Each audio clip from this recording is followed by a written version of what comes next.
Hey, we are live. How you doing, everyone? Welcome, to this awesome show that we just produced, digging deeper into the music industry.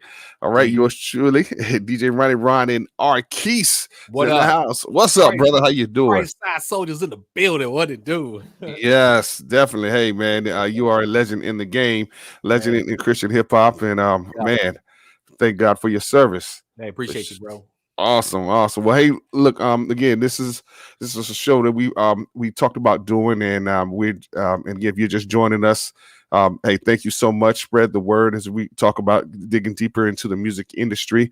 I am DJ Ronnie Ron of the Music Industry Makeover, under the umbrella of Music Industry Networks LLC, and so if y'all have seen a lot of my podcasts and my show, Hip Hop Praise, Grown Folk Gospel, a media advertising and promotions company. So go and definitely check me out. All right. Hey, go to musicindustrymakeover.com and we'd love to connect with you there. All right. And hey, Arqese, tell us, man, about yourself as well. Hey, man. Well, let's just start with the fact that I'm in a group called Christ Side Soldiers, man. And if you're from the Hmm. Bay, you should know who that is.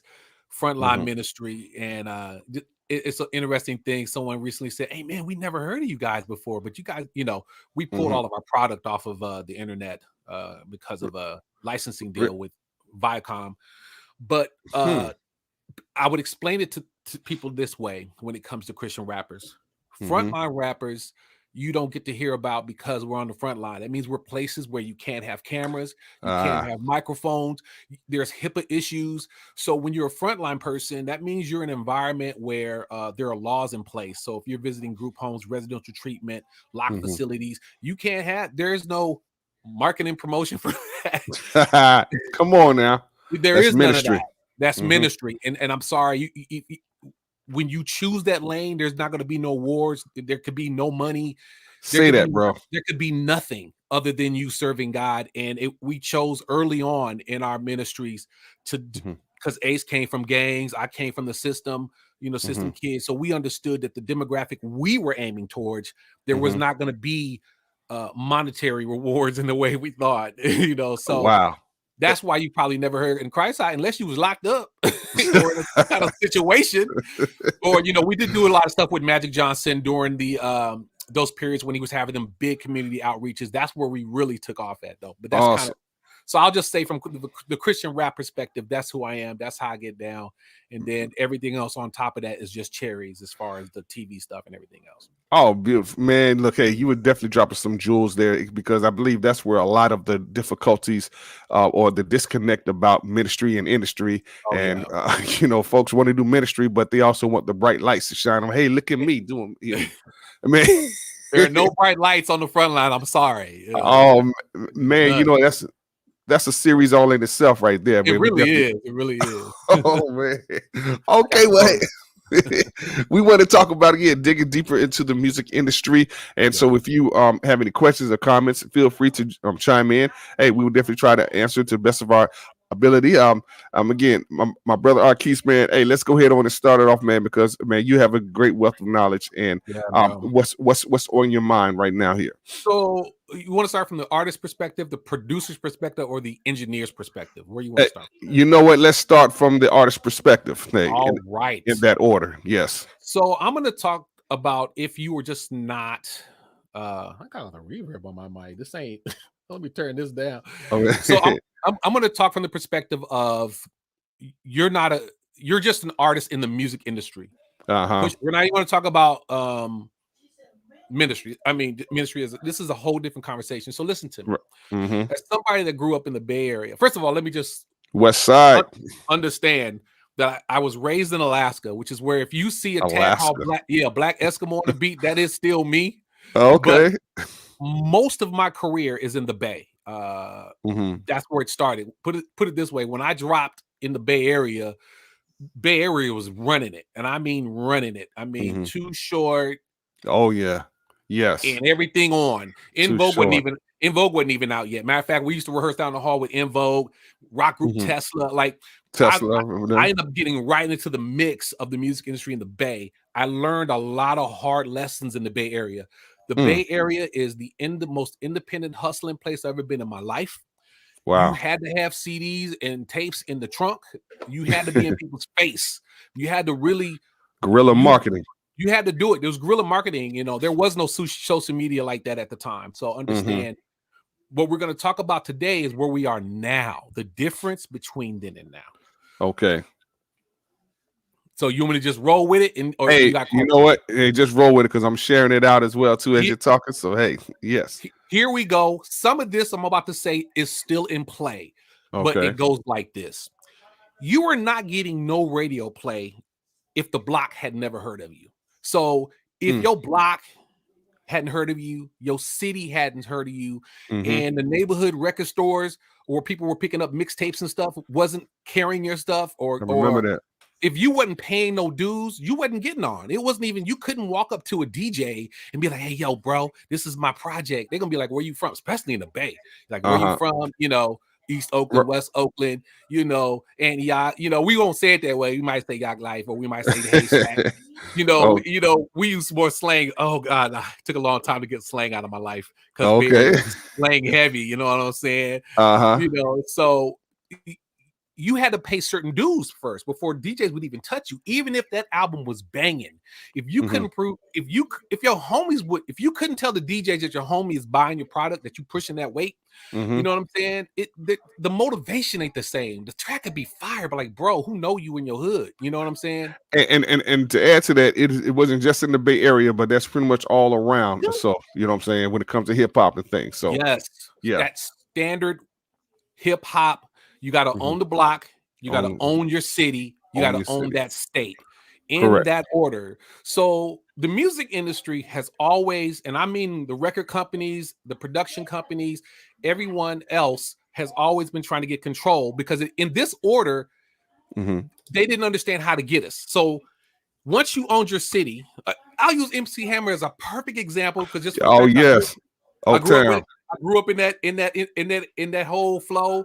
A lot of my friends were dancing for Hammers. I knew a lot of rappers. I was a producer and an artist at the time. Oh wow! But put it this way: Hammer was already putting out stuff, and you could say Hammer, E40. These guys were already making millions before they even got their deals. Matter of fact, E40 even more so than Hammer. So E40, yes, I remember that. once they start taking over. Once they got the block, the city, and the DJs in this order, like once you lock those three in, the music industry, the music industry don't have a say. You dictate what you want. That is so true. That is so true. They can't sell you on no, you got to do this. They be like, Hammer was like, well, why would I want to sign a deal? Because I'm already making this much money as an independent. If I sell 500,000 copies as an independent, right, I have to sell 5 million copies with y'all. No, I'm cool. I'm going to keep all my independent money. Exactly. Exactly. 100% of it. So the music industry has always been trying to break us as artists, right? So once you get the DJ, you are the next step away from the clubs. It's in that order, people. Facts. Yes. Block. Yes. City. Record stores. DJs. Well, and granted, there are no record stores the way they used to be. I get it, but we'll address that later. DJs is the push. That is the entry level into the industry. We ain't going nowhere. DJs will always be here. Not going. Matter of fact, if you want to go far back, MCs didn't even have a place first. It was all about the DJs. It was all about the DJ. Yes, always. The MC's role was just to kind of introduce and set the party off.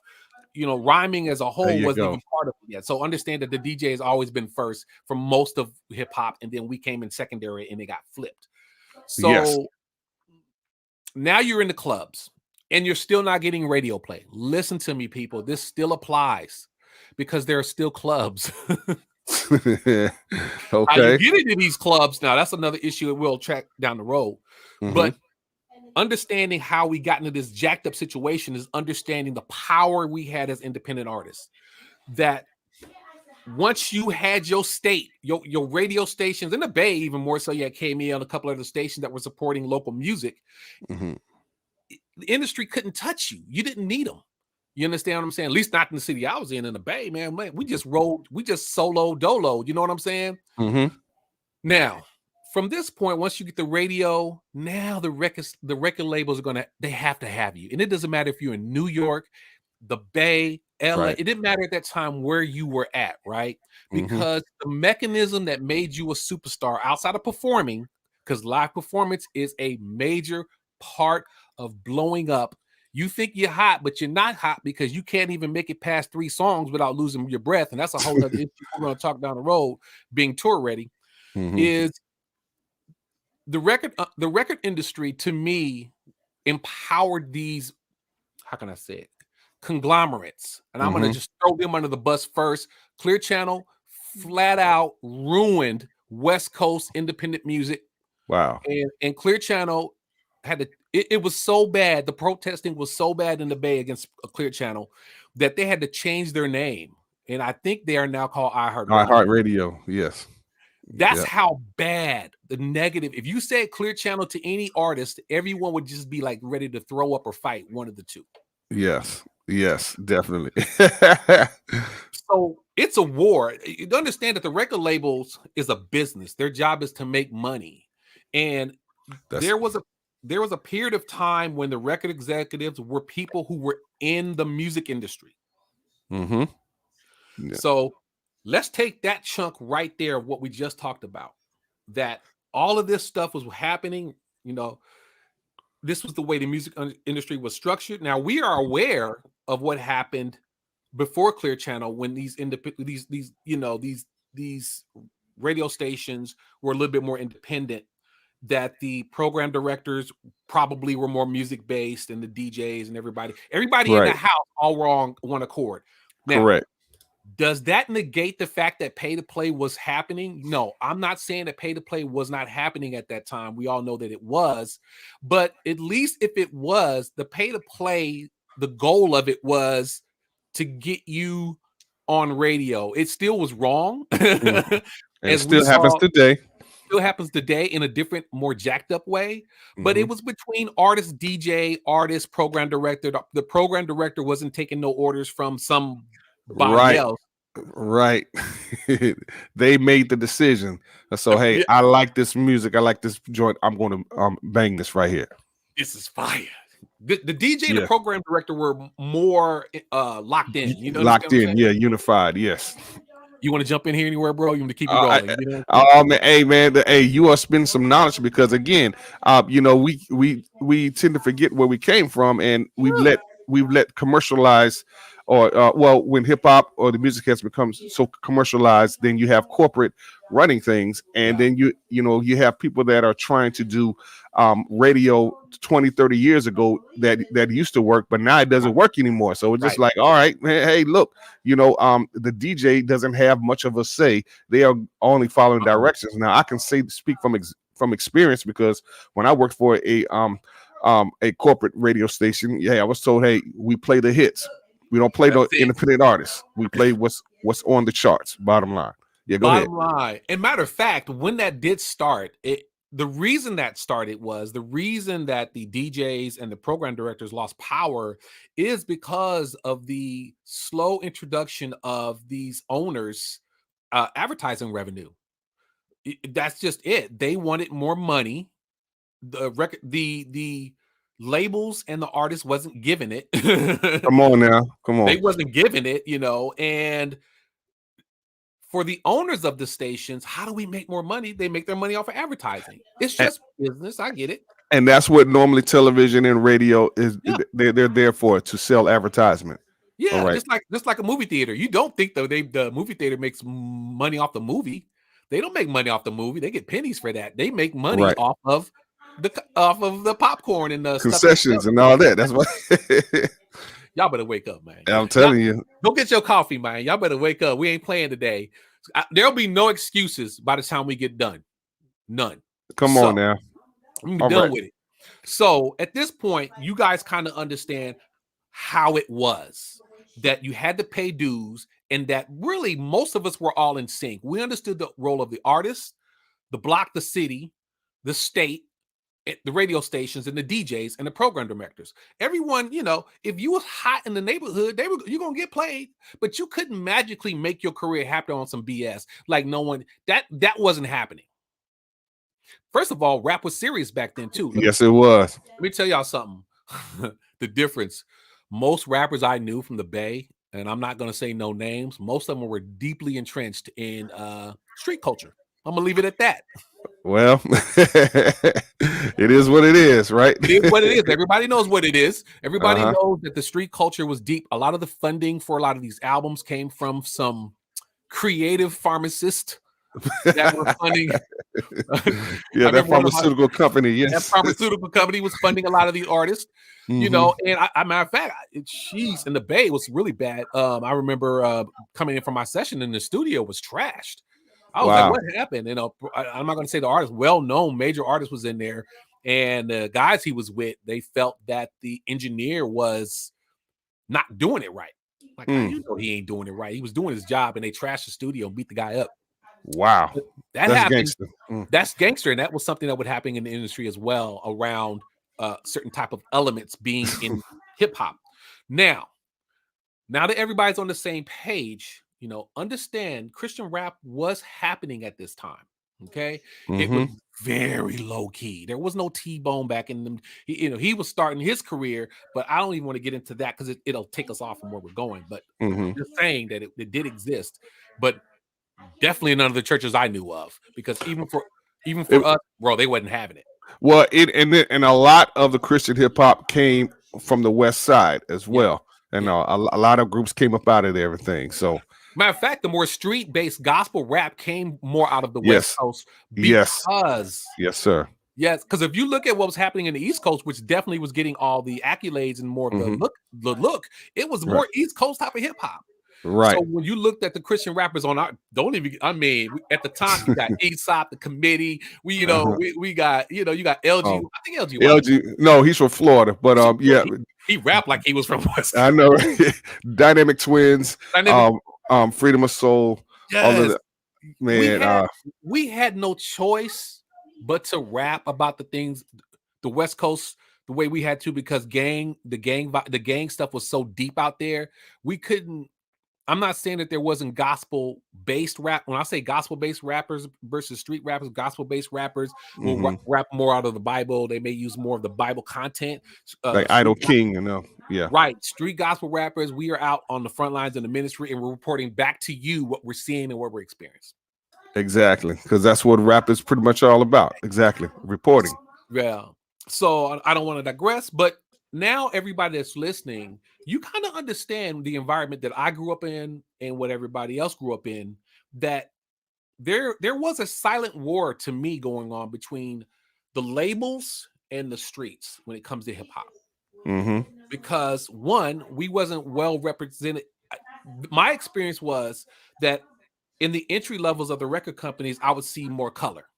As I Uh, learned and climbed that ladder in various ways, that color started disappearing, and then eventually there was no color. And we can talk about that down the road. But then when I start seeing who was actually making the calls as far as how stuff flows and goes, I'm like, wait a minute. hmm. There's nobody here in this room but me. I'm the only minority in this room. How y'all making the calls? How you telling me what hip hop is? So when Wow. we, what is this? But now I want to tell you how they took over hip hop. Okay, so we're transitioning going Yeah, into the next segment here. we And, going. Yeah, okay. here Uh-oh. we go. We about to. So at this point, you have the advertising conglomerates coming in, buying up radio, independent stations. Yep. I don't think Stevie Wonder sold his station at that time, if he still Hmm. owns it. Yeah, yeah. He still owns a station out there in Yeah, California, LA. you know he's moving, bro. You hear about his Yeah, move? it's Africa. Yeah. Yeah. I'll talk about that another day, but Uh-oh. I get it. Living here in Texas, man, sometimes I'll be like, man, they gonna lynch me today, but that's a whole nother issue. So That's anyway, all that is, you're right. so Clear Channel and about, I will say, 5 to 10 advertising companies. I don't call them music companies. I call them advertising companies because their goal is to make money off of advertising. They could care less about the music. Right. They're a Right. business. And where at this time was most people listening to music is in their cars Right. or CDs, whatever it may be. Most through radio. Radio still had a Radio. dominating over everything. So you had these companies coming in, buying up these stations on the West Coast, East Coast, and the South, mostly on the East and West Coast, buying up multiple stations and flipping them to top 100. R&B, hip hop, whatever the format was, that format was gone, and you're only gonna play these top 100, right? So for the listener, this is what was always getting said, and this is still back in the day. Why are they playing the same song? I just heard that song. And it doesn't make sense to you as a listener to why you're hearing the same song over and over, right? Like as a listener, you don't understand what's happening behind the scenes. So you're like, they must be hot. That artist must be hot. They're playing them every 5 minutes. Like when I worked in radio, if we played a Prince song, Prince is not coming up. It was too much music to be played to try to play somebody over and over again. Right. It was just saturated. R&B was saturated, and with hip hop, and you couldn't play people over and over again. Right.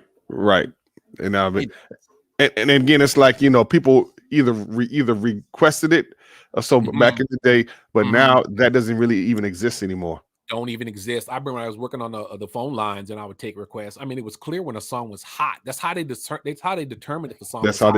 Exactly.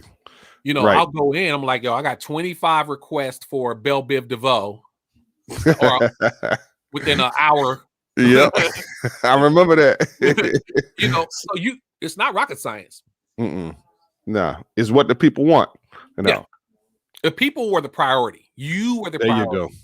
So we went off of what was hot. So if you were demanding Belle Biv DeVoe, we'd slide in there again, and those trends. And of course, if you guys don't know, we have to track our track sheet. No, well, this is track sheets. Yeah. Talk about that's another issue down the road. We'll get to. We have to send that stuff in for people's royalties, blah blah blah blah, et cetera, et cetera. Correct. So now, you know, we're moving into the digital area. I'm going to talk about that real quick before I get into the advertising company. As an artist and a label owner, I know that when iTunes, if you lived in the West Coast, when you live in the West Coast or the East Coast, but definitely the West where everything was, you got approached about things a lot quicker and a lot sooner. So when iTunes the first time I was ever approached, it was not known in the music industry yet. So if you were going to listen to me, people, you have to go to NAMM. It's not an option for you. If you don't go to NAMM and these other platforms that ASCAP and BMI and other publishers do, you are missing out on trends, upcoming technology, equipment. If you cannot sit at home and not go to that stuff, where you think all the sponsorships come from?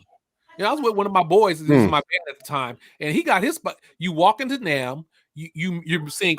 First of all, no one has security at NAMM. Why? Because everyone's musicians and artists. Everybody's supposed to be there. There's no. There's not supposed to be no fans at NAMM. You know what I mean? So everyone there is in the industry. So if you're going there, you pick up your sponsorships from there. You're getting the latest. The first time I heard of iTunes was at NAMM. Now explain NAMM real quick. What's the acronym for NAMM? Let's see. And let's see what the acronym from NAMM is. I'm gonna look real quick. Because again, for those who's tuning in, so again, we're digging deeper into the music industry. We yours truly, DJ Ron and Arqese. And if you got any questions or comments, all right, feel free to go ahead on and type them up there, and we would definitely love to address it because we want you to be successful in the industry, okay, and let you know what's going on. All right, go ahead.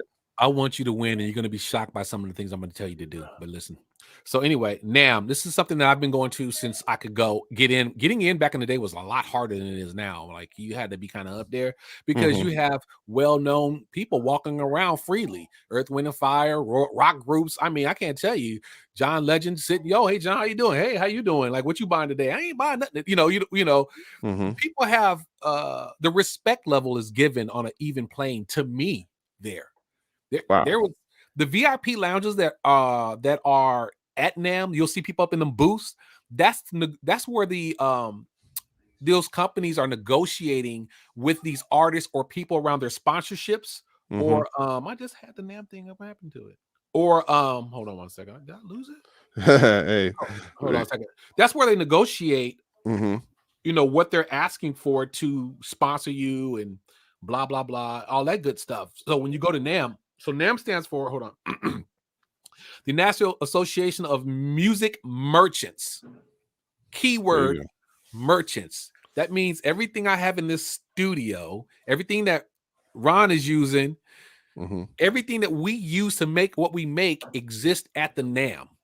That's how we know what to buy, who's making it, what's trending, what's hot, and what's coming. Right. So for artists, it's a must go to, because if you're going to stay current with anything, especially anything in production, you don't want to be using some old technology and then the MPC comes out and you don't have it. It'll be really obvious. There you go. These microphones that y'all think is cheap. This one's a cheap one. This is not too bad, but there's a mic over there that's not cheap. Hey, this was $100. Yeah. Hey, you know what I'm saying? But these mics can get up in the $5,000 range. Exactly. Yes. Mm-hmm. Hey. So back to iTunes, I'm gonna throw them under the bus. So the first time I heard of the iTunes was at NAM, and they were talking about this great thing, blah blah blah. Yeah, this great thing is happening, and I was like, wow, you're gonna be able to, people all over the world is gonna be able to hear your music. Now at this point, that's amazing, because as you know, we were pressing up product at that time. So there's two ways product was getting distributed, or made and distributed. One, you had to send your master out to somebody to manufacture your CDs. And that's from the beginning to the end once your master was done. Or you owned your own stuff. And none of that was cheap at that time. By the time I could afford the towers, the rap machines, thank you, Jesus, I was in early enough to be able to own those equipment and do it my own stuff. That stuff is expensive. So as an artist and a label person, you got a company coming to us saying, you won't need to do that anymore. People can go to the internet and download your music. Oh man, just like that. Yes. Yeah. How convenient. How convenient. Y'all hear me? Listen to me. There was nobody else that I know of first. iTunes was going to do something that seemed great at the time. And I want you to understand something. Do you ever wonder, when you buy this phone, how is there one next year? I just got an iPhone 11. How's there already a 12? I got 12. Yes. I just bought this TV for 4K TV. How's there 8K already? Listen to me. When it comes to technology, this is important. Whatever you think they're selling you is current, it's not. They're already on the next thing. Exactly. Yes. Hey, I mean, the internet's been out back in the 1950s or so, but that's another talk show. No talk show. Listen to me. So iTunes sells us, you'll be able to upload a full album, and they'll be able to download your album for $1. Now, I'm like, what? So here's the blessing I missed, that at that time we were selling albums for $15 and we were selling hundreds, thousands of albums. Back in the day, we would complain, like, if you didn't sell like minimum of 5,000 albums, like, man, we didn't even make no money. But 15,000, 5,000 is a lot. That is a lot, bro. That's wow. Yes. 15,000. I had 5 studios. I mean, you don't see it in the moment. In the moment, people, you don't realize what you have until it's gone. Right. I had 5 different studios. I kept upgrading these studios because you're not counting the money, because you were spending it so fast on new equipment. The MPC 4000, when it first came out, you know how expensive that was? That was almost $2,000 to $3,000.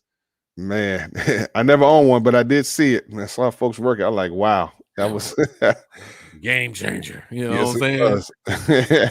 Listen to me. The equipment, we were Pro Tools and everything back there, it ain't what you have now. It was expensive. So the money you make, you never got to enjoy it because you kept flipping it into what you were doing.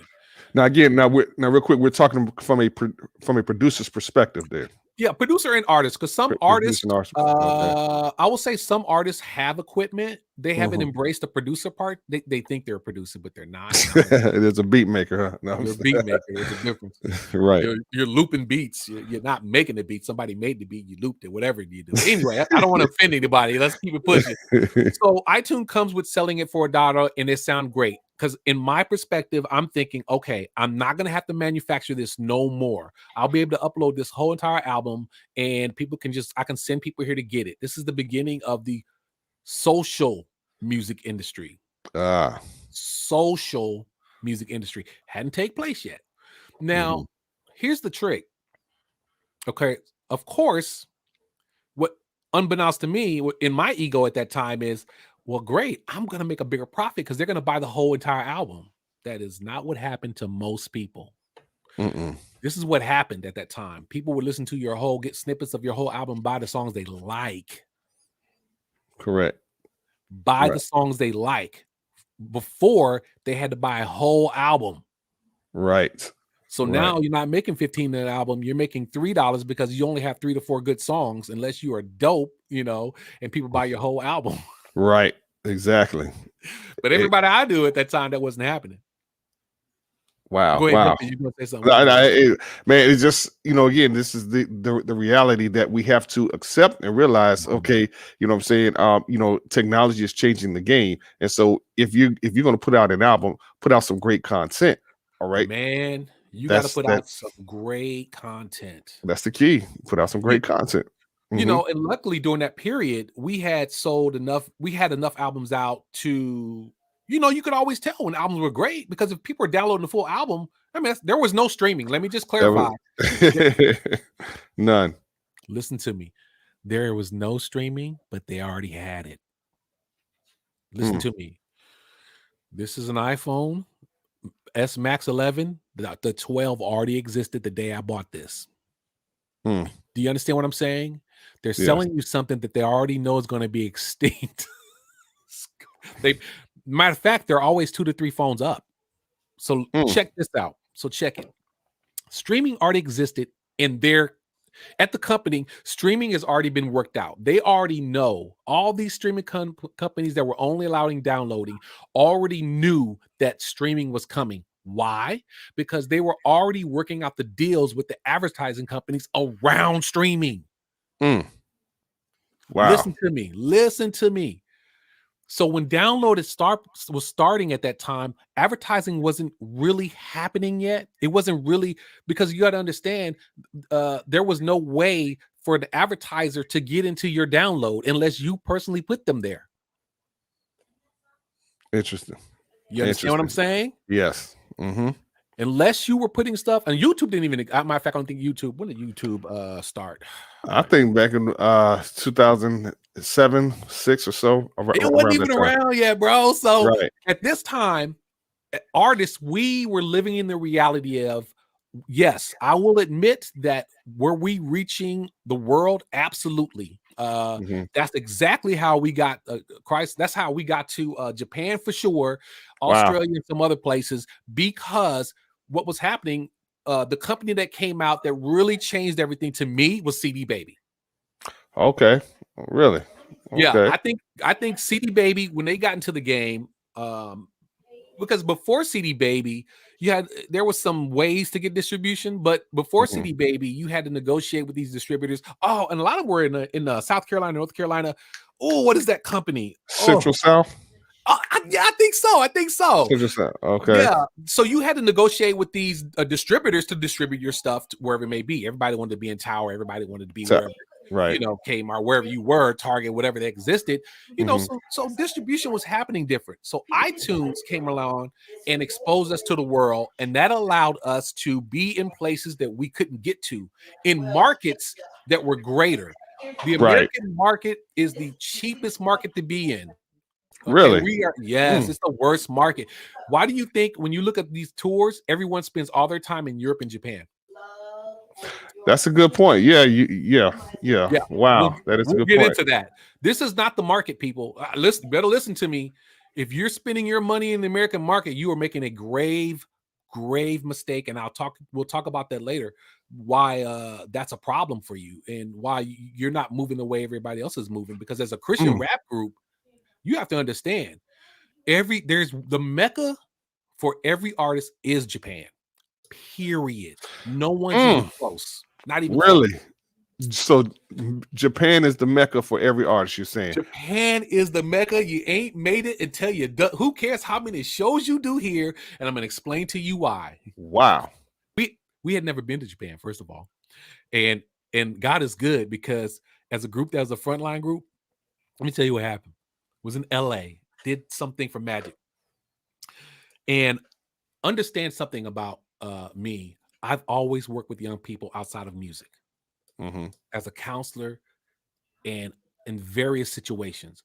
I always felt like as a Christian rapper, once I left, I felt like that wasn't enough for me. I felt like the only way to be in their faces all the time is to be on the front line with them. And I became a counselor, and I've worked in juvenile facilities, locked mental health facilities. Anybody looks up my resume, you'll be like, dang, this boy's been putting in the work. And I worked with some of the most dangerous kids in the United States, period. And if you Mm. know anything about Mid Valley, Lincoln Child Center, Vista Del Mar, Devereaux, and then a lot of other places across the United States, that's frontline. These are the kids you don't want in your neighborhood. These are the kids the gangs don't even want in their neighborhood. Wow.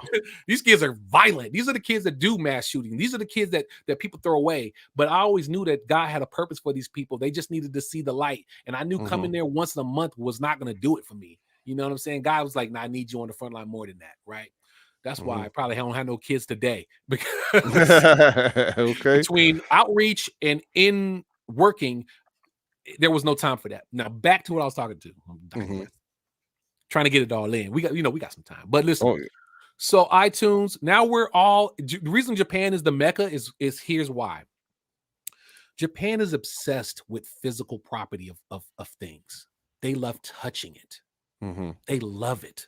They love the CD. They love opening it up. They love reading the notes, trying to understand what the heck is going on, and reading and looking at pictures, folding out I've never seen nothing like this before. But so when we got to Japan, I think we're the first official Christian rap group. I don't know anybody else has been over there other than I think we were first. So when we got there, the culture shock alone was like, bro, we are in another planet, another universe. I didn't realize how far behind the world was behind. The world is 5 years behind Japan at that time. wow.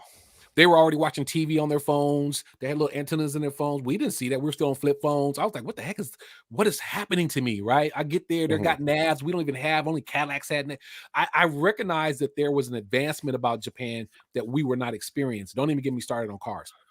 So the first show, I had shipped over some CDs because first of all, we had already been shipping CDs at the daggone record stores and kept selling out. That's how this happened. So go ahead.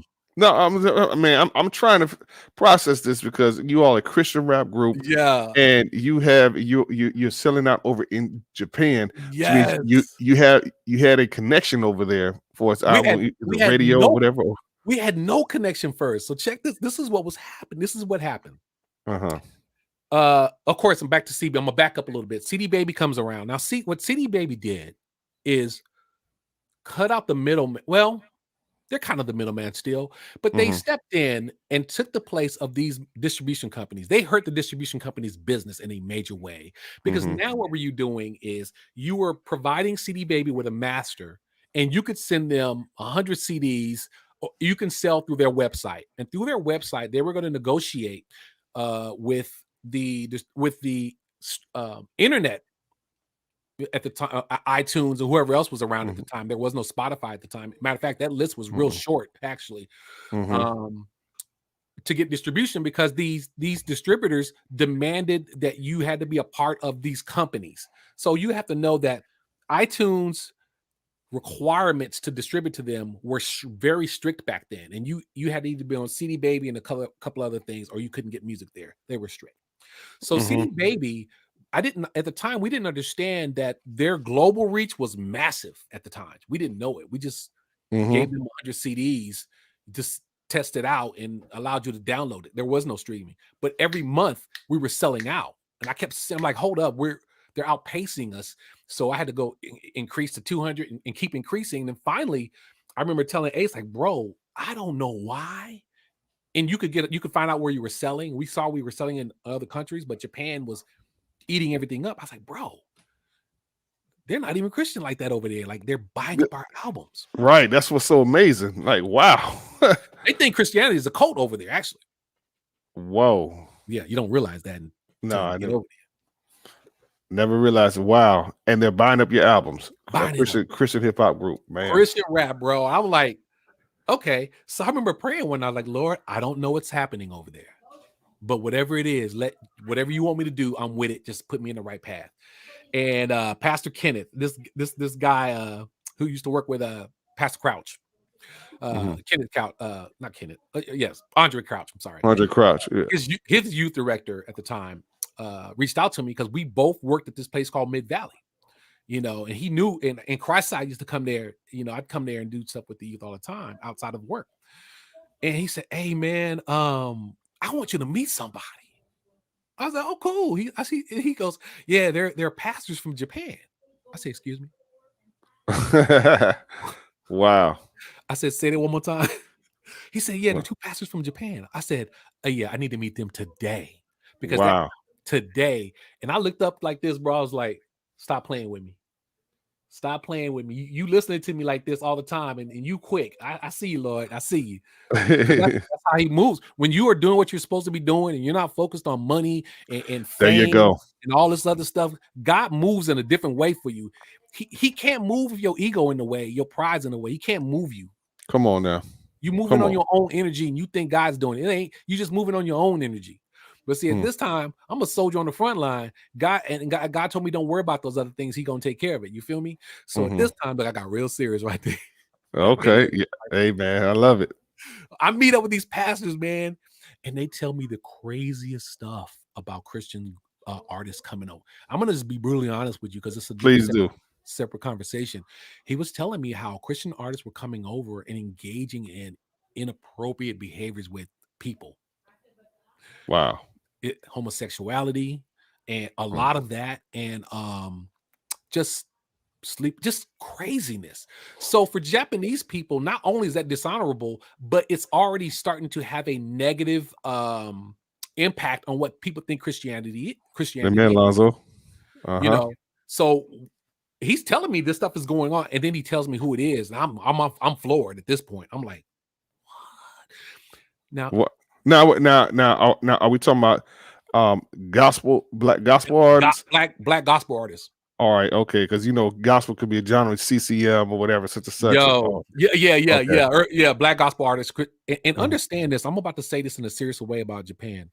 They love everything we do. They love black people. Here's what I say about that. I connected to when they were bombed and their struggle. And there's something called the Black Boat. When the Black Boat arrived in Japan, once I've learned their history, now I understand why we're so intertwined in a weird way. Certain things we have in common, and I have to get into that another time.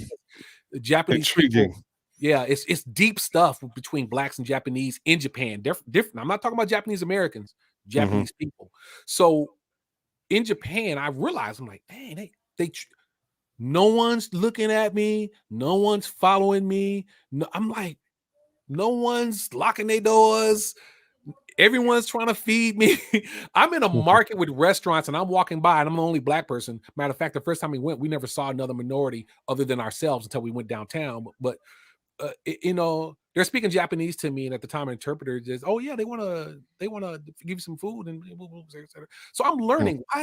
I'm learning there's this thing called Yamato Damashi, and I keep asking Boss, I'm like, Boss, what is that? And he said, oh, I'll tell you later, right? Yamato Damashi. I'm like, okay. So it means spirit of Japanese people. And there is a deeper meaning into that because their national religion is Shintoism. And Shintoism is derived from a Hata tribe, which is supposed to be one of the lost 12 tribes that fled Israel. And that story is crazy, and I can't get into it. But apparently they brought this religion to a people that didn't have any religion. They were pagan at the time, I think, something like that. And they brought Shintoism.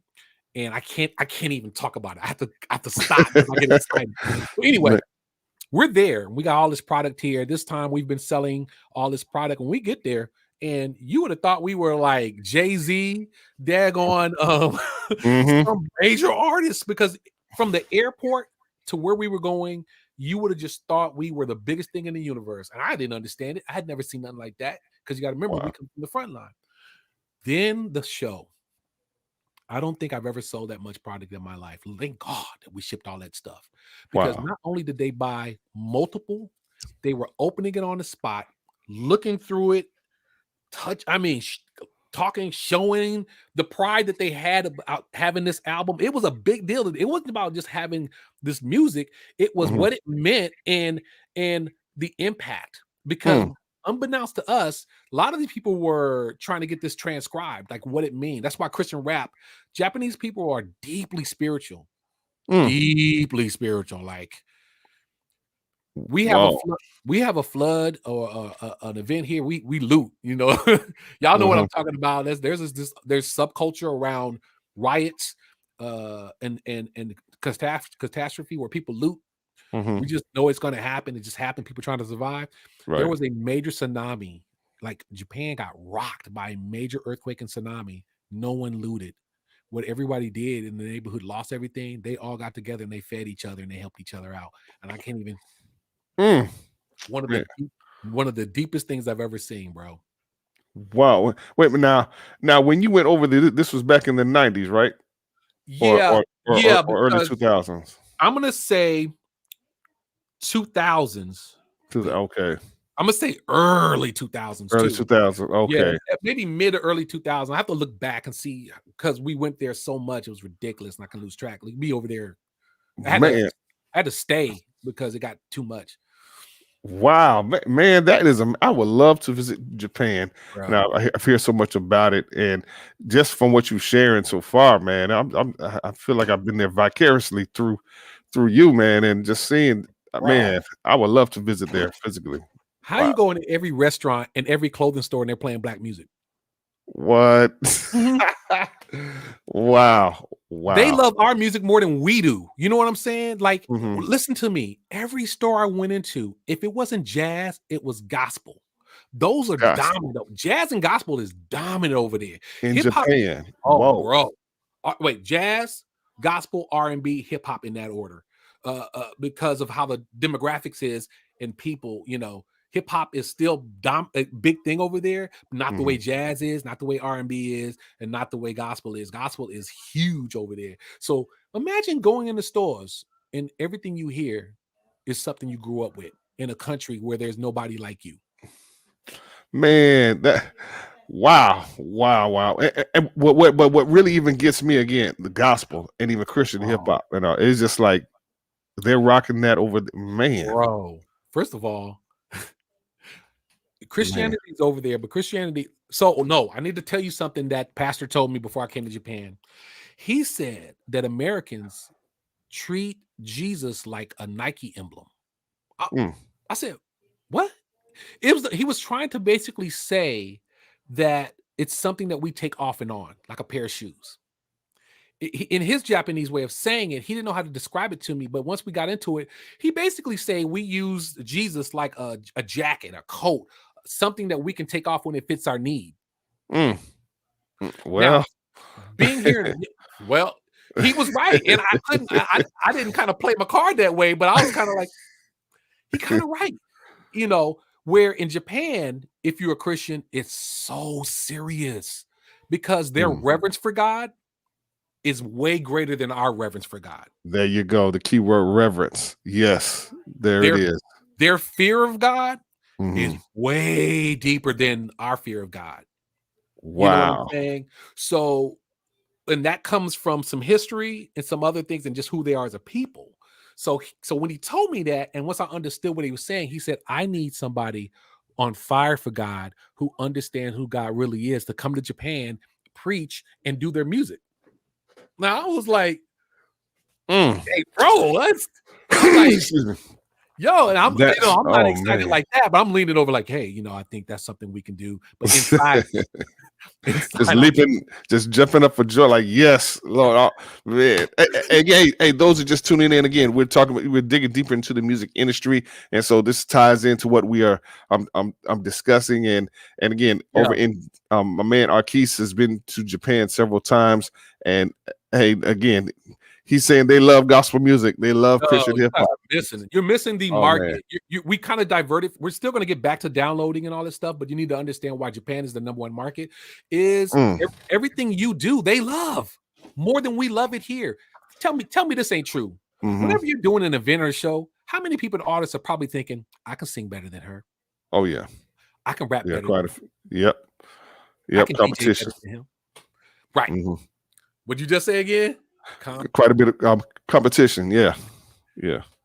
Competition. The problem with the States is it's too competitive in the audience. So there is no appreciation of what you're doing. That's good. That's the problem in the States. That's why this market is jacked up. That's why living in California was difficult, because if you told somebody you was a rapper, all of his great. So is he and all his other friends. Bro, you ain't saying nothing. I rap. My mama rap. We all rap. Yeah. We all rap. And if you ain't better than me. Yeah, you ain't better than me. So you move to LA, it's even worse than that. Your waiter, guess what he do? He raps.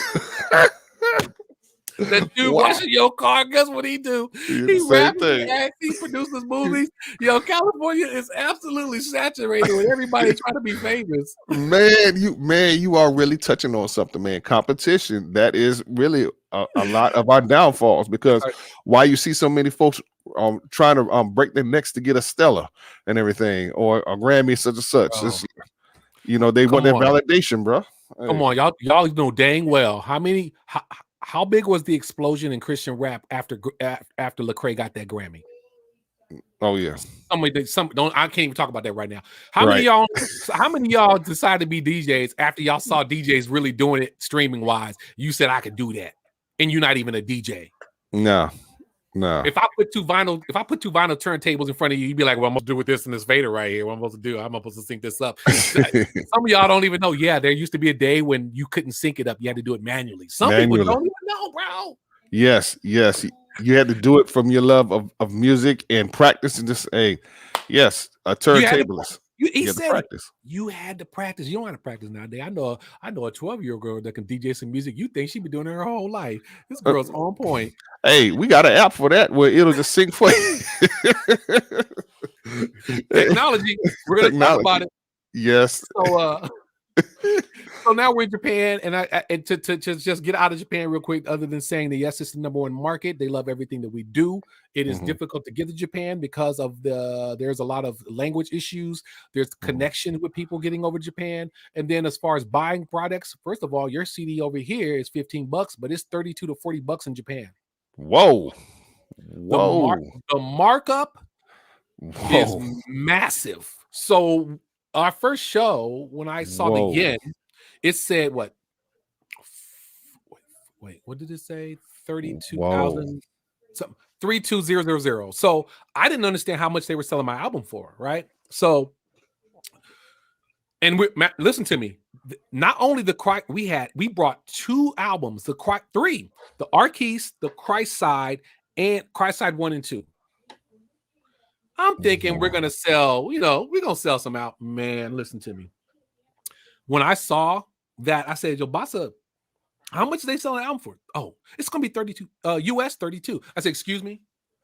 $32. $32, bro. I said, that's not right. I'm explaining to him why I don't like that, and he's like, "Hey," it's just like I'm learning some other things. They don't tip over there. I'm like, I got a tip. Like, bro, that's not how we get down out here. $32, bro. He goes.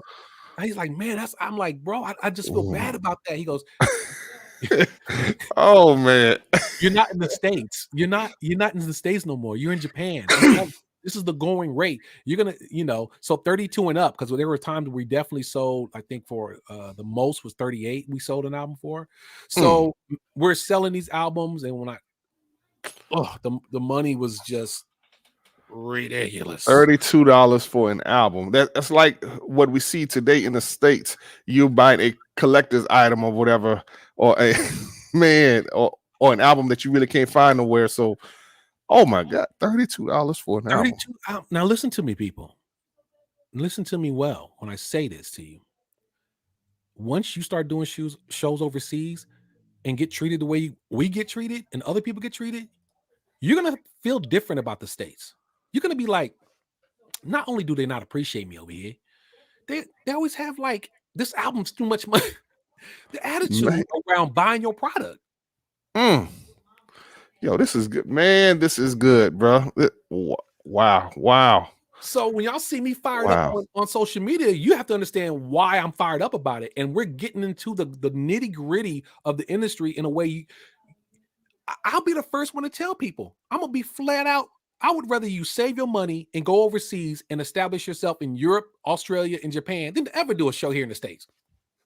I'd rather you do straight ministry here. Me personally, I would rather have you do straight ministry here. Come on. No industry, and take your industry overseas in social media and call it a wrap. Straight ministry. Yes. You're going to get more bang out of your buck. You're going to establish yourself in a place that clearly is still buying CDs. Now, to this day, in 2021, they love CDs in Japan. They buy CDs. Yeah, and other places too. Now, I'm not saying that streaming doesn't exist. I'm just saying in some situations, they like the physical CD still. It ain't dead yet. So now we're gonna get back to the streaming and stuff. Now I'll explain to you why pressing up CDs and stuff was still popping. iTunes comes in and downloading. Now, at this time when they're offering downloading, remember what I said. They were already working on streaming. If I would have known what I know now, I would have absolutely not have signed up for us. I would have not done that. I would have been one of the most vocal people against iTunes, Spotify, Play, Spotify, because Spotify wasn't around. But if I knew what they were planning for us, I would have been protesting, because I had no idea. None of us knew what they were doing. So basically, streaming platforms are of the devil, pretty much. I'm just saying it's the devil. Listen to me. Ooh. Okay. Here's why. Why didn't you tell us in the beginning that you were planning on streaming? Why were you only pushing downloads? Why? It's because you knew these companies knew in advance that downloads is strictly ours. They're going to get a percentage of it, but I'm cool with it because distributors, if you remember, distributors at that time were getting what? 15 to 20%? Distributors were getting 15, 20%. And if they were the ones that were actually making your product, they were getting more than that. It's just economics, people, just money. This is business. We're talking business. That's it. Right. They come around telling you we're going to get rid of those people. You're going to get more money in your pocket, which is true. But while you were offering that to us, you were already meeting and planning about streaming and advertising. Don't think that came out of thin air. Remember, there was already a phone existing before this one. Right. So now, if that's happening, that means in advance, they knew they were going to crap all over the artists. They knew it. They were already setting the rates. They were already setting the rates of what streaming was going to be. They got it sold on dollars for downloads, where we're setting it up for streaming, right? Right. I think what kind of blew it out the water is when Napster came around. Okay, yeah. Napster was like, well, we're going to give it all to you for free. LimeWire, all that other stuff. Hey, y'all act like don't even. I'm not even gonna lie. I feel bad about it as an artist. Publisher. Everyone was Napster and live wiring it up. No one was getting paid, right? I was one. I ain't gonna lie. Yes. We keep it 100. Everybody was doing it. So we all saw a major drop in sales from that industry that happened. Well, copyright infringement, out of control, a copyright buffet, as far as I'm concerned. They were just helping themselves. I don't know who sued them first. Was it Def Leppard? Yeah, it was one of the rock bands or so. One of the rock bands. One of the rock bands. Look, they saw what we all saw. We saw a major dip in sales from that. Yes. Rock groups especially. And of course, the lawsuit from that. Now, the perfect timing of it. Mm, mm, mm. From that, here comes streaming. That was a perfect scenario for them because Napster, if I remember, you could listen to it too. You could download it and listen at the time. Right. They were allowing you to listen to it. And so that allowed them to set up the perfect scenario where we were all about to get ripped off. Stream. Wow. Here comes streaming. We're gonna offer this great product called streaming. You're gonna be on multiple platforms, YouTube, blah blah blah. You're gonna be able to monetize. I mean, they told you this buffet was gonna be great, right? Yeah. Way they pitch it, always pitch it. This buffet of streaming is gonna be great.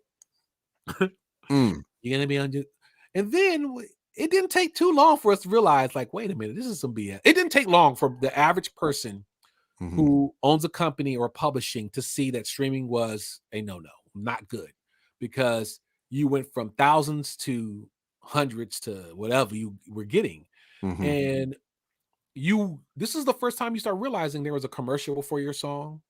The commercials were being embedded in different ways. If you remember the progression of commercials in your streams or videos were different at different times. Sometimes for a period, it might have been right before. Now it can not only can be right before, advertising can be right before, during, in the middle, during, yes, yes, in the middle, like yes. That was the official end of the music industry as we known it at that point, because you were being kept out of the mega money that was getting made by these advertising companies and in the streaming services.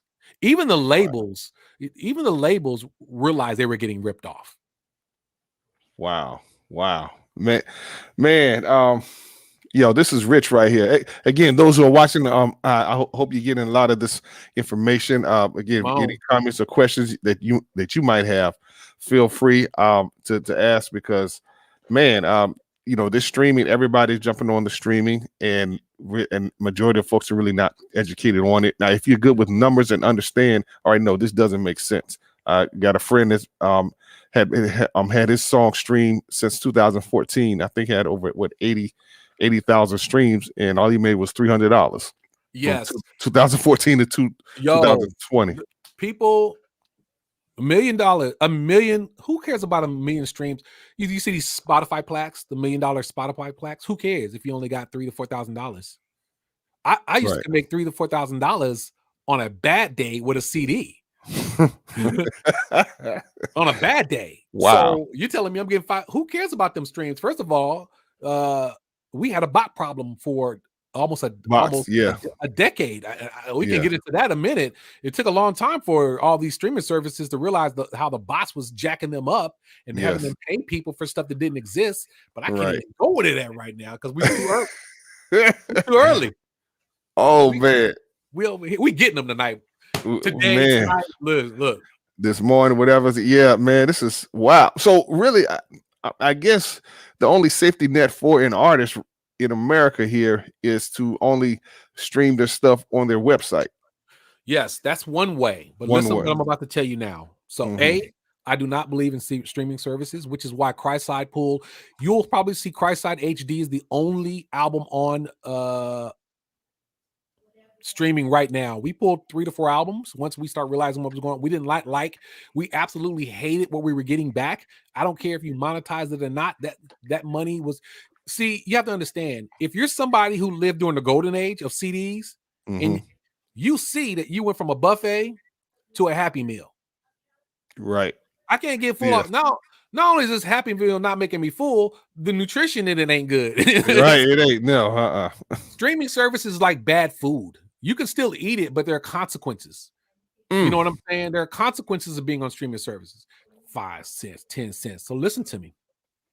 I think the one decent thing Trump did is he signed this thing with Kanye. You guys probably missed it, around the music industry, streaming stuff like that. It's still, I mean, it's all right. It wasn't that great, but at least he did that. But I don't want to digress. Listen to me.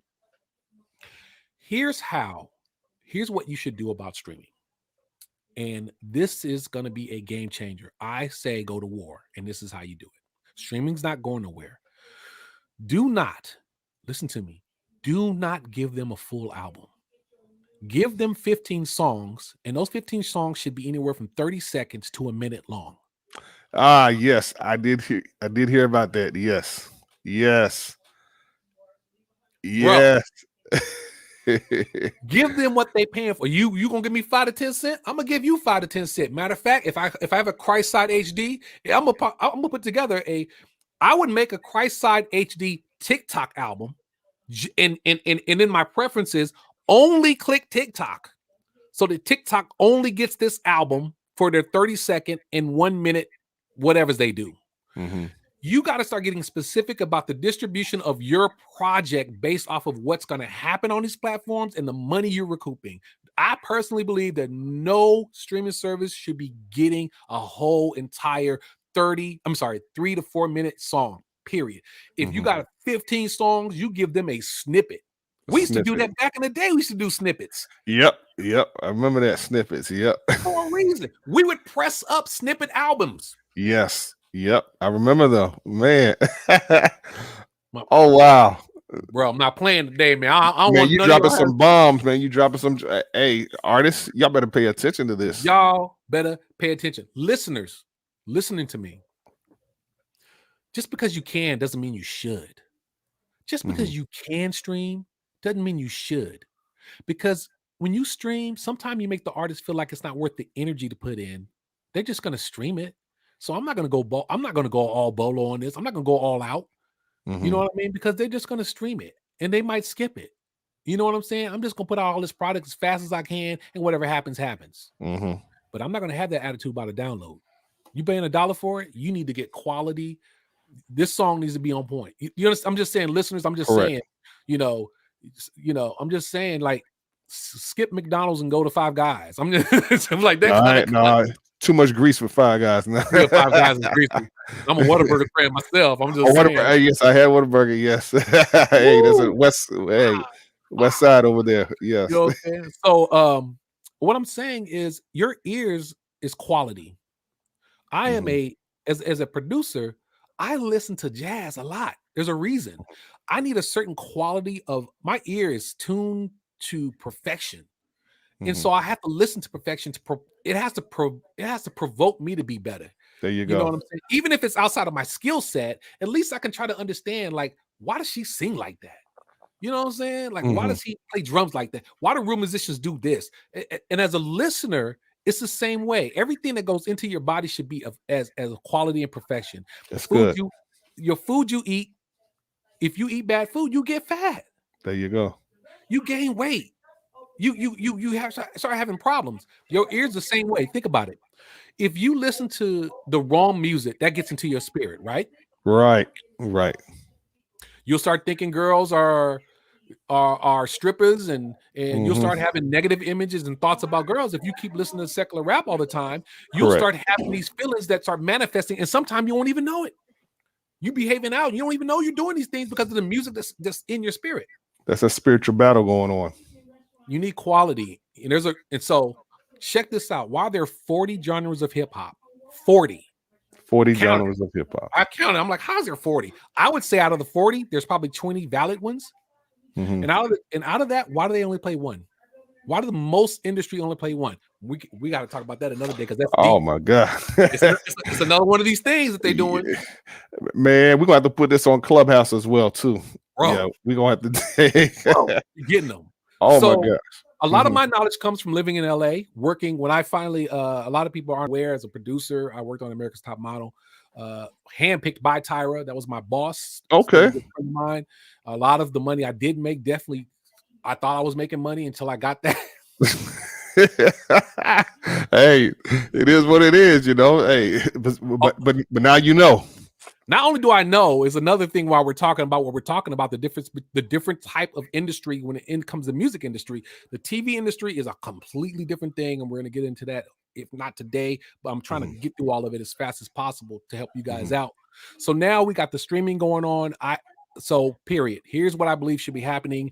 Everybody needs to start doing this. If you're hearing my voice, artists, you need to stop giving them full albums. You need to start giving them 30 seconds to a minute Snippets. And those snippets be, if it's TikTok, please set it up for any kind of they do the splicing, they do the different kind of collaboration on that. Think about that in the editing. So when you know they might use that song to do a dance or some kind of thing, that TikTok album is set up for that. And all other platforms kind of think of that too. Is it more work? Yes, but it'll pay off for you later. Now, as far as streaming services, that's what needs to happen with that. Now, here's the problem that we're dealing with now. That is a huge problem. The war between social media artists, real artists, and labels happened like this. Listen to me. Here we go. Before little Uzi Vert and the rest of these little came. I know. Yeah, I feel the same way. Remember who all the rappers were at that time. You had your T.I.s, you had your 50 Cents, you had a serious group of rappers who, again, street-based, had a little bit more street in them than the average person. Some straight thugs, some straight drug dealers, some straight this, some straight that. But no matter where you went on this planet, most rappers had a very, and matter of fact, if at that time, if your street cred wasn't right, like you talking about being a gangster, right, that'd be a problem for you. That would be a serious life-threatening problem. You got to understand, I grew up in the era where I knew Tupac before he was Tupac, when Tupac was still dancing with Digital Underground. I remember in the band. Like seeing Pac around, talking to Pac, that was nothing. We used to, matter of fact, Christ, I used to do shows in Marin County, Pac would be out there with his family and stuff. Like, it was just seeing Pac was not like the thing people make it into now. There's a Tupac from the Bay and a Tupac from LA, two different Pacs, right? Right. But when I say to you, at that time, that hip hop and the credibility was everything, it was rock solid until these daggone bots came into play. China and Russia.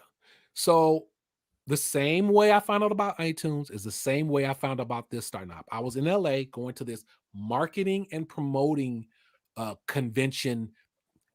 I should have known something was weird. It was so VIP, had to be hush hush. Everybody doesn't know about it. I'm sitting there, and clearly these two gentlemen are not from the United States. There was a guy from China and two guys from Russia, and so I forgot what the guy was. And we're sitting here. I'm sitting with my boy. I'm not going to throw him under the bus because he owns a big label. And if you guys follow me, you know anything about my bands, you already know there's a few people in the industry that you probably recognize who've written for major artists. So then I'm like, they're talking. I'm looking at him like, bro, who are these people? Oh, they're mad. They work with the labels, and he's telling me who these people are. He goes, none of these people are music people. These are all the CEO of so and so. I'm not going to say what labels. Blah blah blah. Yeah, these are all advertising executives who are running labels. So I'm like, okay, I'm sitting there. I'm like, he goes, yeah, man. He goes, I get in the room with these dudes, and they're not talking about the artist. They're talking about advertising revenue and how to increase that and blah blah blah. So these guys, these foreigners, is pushing this new product. They always call it a product. People, listen, it's a product. Yeah. Okay.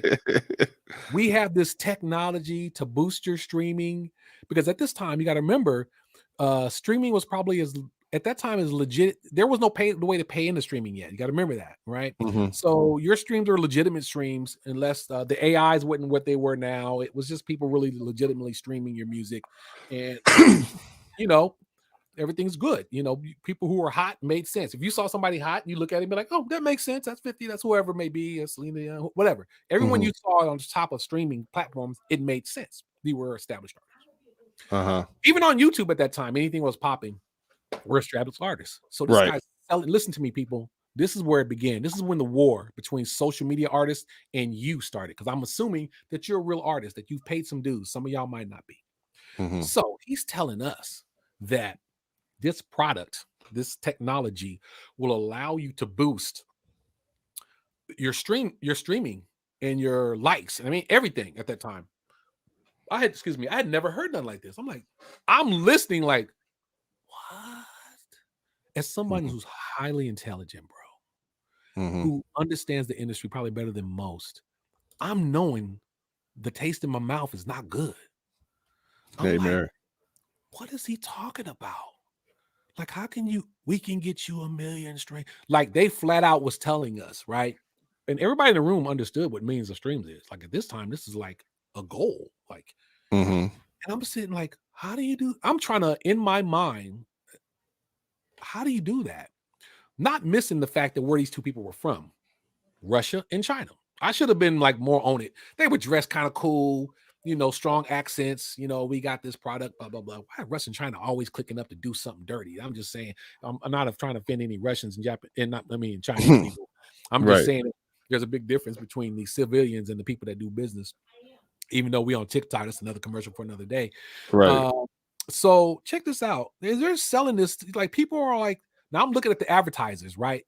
I'm looking around and they're all excited, right? And the Mm-hmm. few producers and real artist people are like this, because I was like this, like looking like, what? Mm-hmm. I'm like, bro, you hear what they're saying? He goes, dude, this is some BS. He's like, bro, he's like, dude, I don't even like what they're talking about right now. What is this? Like, we're like, what is this? Like, we're not knowing what's about to happen, right? Right. And so feed us, we're living, it's all VIP up in there. Like, the food's great. When we sit at the table, I'm like, bro, I don't like what they're saying. I was like, I don't get it. He's like, how you gonna make me have 1,000,000? Like, where's that coming from? So in the moment, Right. they're not pitching bots. They're not saying bots. Right. They're go ahead. They're just giving you numbers to get you excited. Hey, 1,000,000 followers, like, oh man, and you're thinking money, like, oh man, Yes. oh yeah, this is going to come out very, very nice. Oh yeah, great. And for the advertisers, of course, they're loving this because they're going to fudge it really as illegal as it gets. They're going to fudge the numbers. We got this, we got that. The advertisers is all about numbers and data. there you go. At this point, no one even knew about data farming yet. Data farming has been around forever in different ways. The AI is kind of what. And AI, for those who know, is artificial intelligence. Go ahead. Yeah, the AI part of it wasn't completely worked out, even though AI has been around a while. But how to completely data farm everything that's in a video from a microphone, like we're talking right now, and if and trust and believe, if we're live, it's being data farmed. So they see that microphone. Yeah, we are live, definitely. Yeah. So understand that they see that microphone, they see that phone back there, and they see any images. This microphone, every element in here is getting data farmed. Don't be shocked if you get off or I get off, and then magically this stuff exists on my streams. Like, it was just, how do you know what it? Gail King was interviewing the COA of Instagram and said, "Are you guys listening to us?" Oh, no, wait, who makes it? Google? One of them dudes. Was it Google she was interviewing? Oh, well, I didn't see that one, but yeah, but I know what you're talking about, though. She said, "Are you guys listening to us?" So if I magically, oh no, they're only listening just for get correction in voice to AI conversations to get better understanding of what you're saying. So if I start talking about, because at this time people were getting hip, right? So if I start talking about Reebok shoes or whatever she was saying at the time, then it's not going to magically pop up on my phone. She picked up her phone, bro. Guess what? It popped up. I forgot what they call it. Something geo marketing. Yeah, they showed it to her. She showed it to him. Yes. Yes. Instant, right? Now, granted, that's more recent because now we all know how we're getting hustled. But when we're falling back to when I'm hearing about it and how they're selling it, at the time, I was already PO'd at streaming. I was already not happy and understanding how they are at war. Now was the real war was going to be between the advertisers and social media against the music industry and the artist. Here's how it happened. If you ever watch, was it Little there's some what's the one that got the colored hair or whatever, or not him, even before him, the first one, Lil Wayne, shoot, not Lil Uzi Vert, the one with he had the anyway, one of these little dudes. I know, right? So basically what happened was, and if you ever seen his interview of how he blew up, is Bow Wow. No. The way he blew up is it actually he blew up on a negative at this. So he had a song out that they were ripping him on Instagram. He was getting so much negative on this song he created that, of course, no, the way data farming works is the data farming doesn't know if it's negative. They're only counting streams. Right. So at this point, the AIs are going, "Hey, this was negative comments," or they're counting the clicks and streams of people interacting with this bad song. So apparently, this song got on somebody's independent movie, and from there it got traction. And once it got traction, he put the song out, and then, boo! There it Come to is. find out, I forgot how many. He had millions and millions of streams. Now, come to find out later on, what happened is he was already somehow plugged in to the bots, the companies. These companies start coming out. The streaming, these bot companies start popping out. At this time, they're out. They're all out now. Bots are in, but people didn't know it was bots at the time. Some people did. A lot of people start figuring it out. Right. So people were buying all of these streams, but the streaming services and YouTube was really late. They were so late, and even though they knew, they didn't do nothing. So come to find out, he really only had like 10,000 views, real legitimate audited views. Right. Authentic views. Okay. Right. And when I say authentic views, let me help people understand what this is. Back in the day when you would go platinum with CDs, there is certified and there's shipped. We went platinum. We shipped 1 million CDs. That doesn't mean that 1 million people bought them. They shipped 1 million CDs. See, and I want to add to that, just like where, some radio stations may say, hey, we reach 1 million plus homes. Well, yeah, Right. you reach it, but that don't mean 1 million plus folks are actually listening. Right. There you go. There's too many gray areas. Right. And this was one, shipping versus certified. Streaming is the same way. They do audits now, and that's how they caught the bots. But at this time, they were not auditing. They didn't even have the mechanisms to figure out what was bots and what was not at this time. So what you had was all of these rappers coming out mumbling, not saying anything. And the music, everything was bad. And so it was funny. Now, we all knew what we knew now. Right. No one was going to think that was going to turn into an industry. Trust me, no one. Because even the current rappers at the time were laughing at it. But what they were missing was they missed the fact of what it was generating for the advertisers. They were making that money. The advertisers were making money. Who cared if it was trash? So what ended up happening is this artist blew up. What is his name? Man. See, I'm mad. It's not Lil Uzi. Lil Uzi Vert is one of them, but he's just not the main one that really made it blow up. It's Little Dirk, Little Merc, whatever. Somebody, if you're listening right now, help me out. Yeah, help us out. Who is the guy that did the Broccoli song with what's his name? Snap. See, it's too many littles. I know. That Broccoli song. Yeah. So him and what's his name? The other artist, kind of like him, whatever. But him is the artist. At that time, everyone was like, "What's happening? How does he have 92? Wait, was it 82 or 92? How does he have all these streams?" So he got audited, but the audit took years to happen, and they found out he only really had 5,000 to 10,000 streams. But in the consumer's eyes, if you see 1 million streams, let's just lowball it. If you see 1 million streams, what is the average person going to do? They're going to click on it and they want to listen. Why do you got 1 million streams? Correct. So, which basically those 1 million streams are an illusion, pretty much a facade. It is the facade season of it. It never changed because after that, all these bot companies start popping up. Everyone's streams look ridiculous. An average artist or person or listener would listen to it and go, "How did you get 1 million streams? This is trash."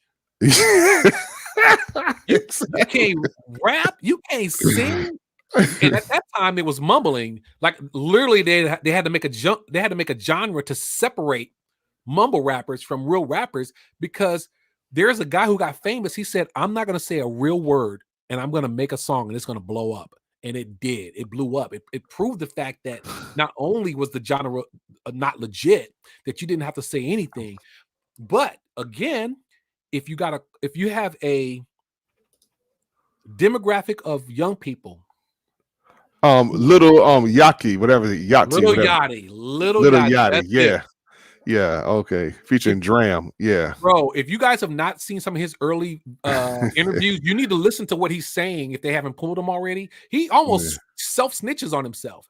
So at Wow. this point, what ends up happening is, without you knowing, because he blew up so hard, every young rapper at that point, instead of looking at your 50 Cents, your TIs, your whoever was hot, they stopped looking at those artists. Mm-hmm.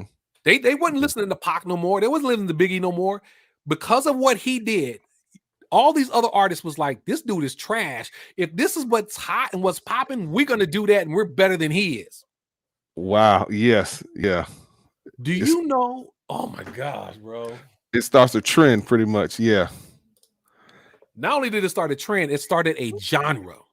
Oh man. Do you know what it takes to start a genre, people?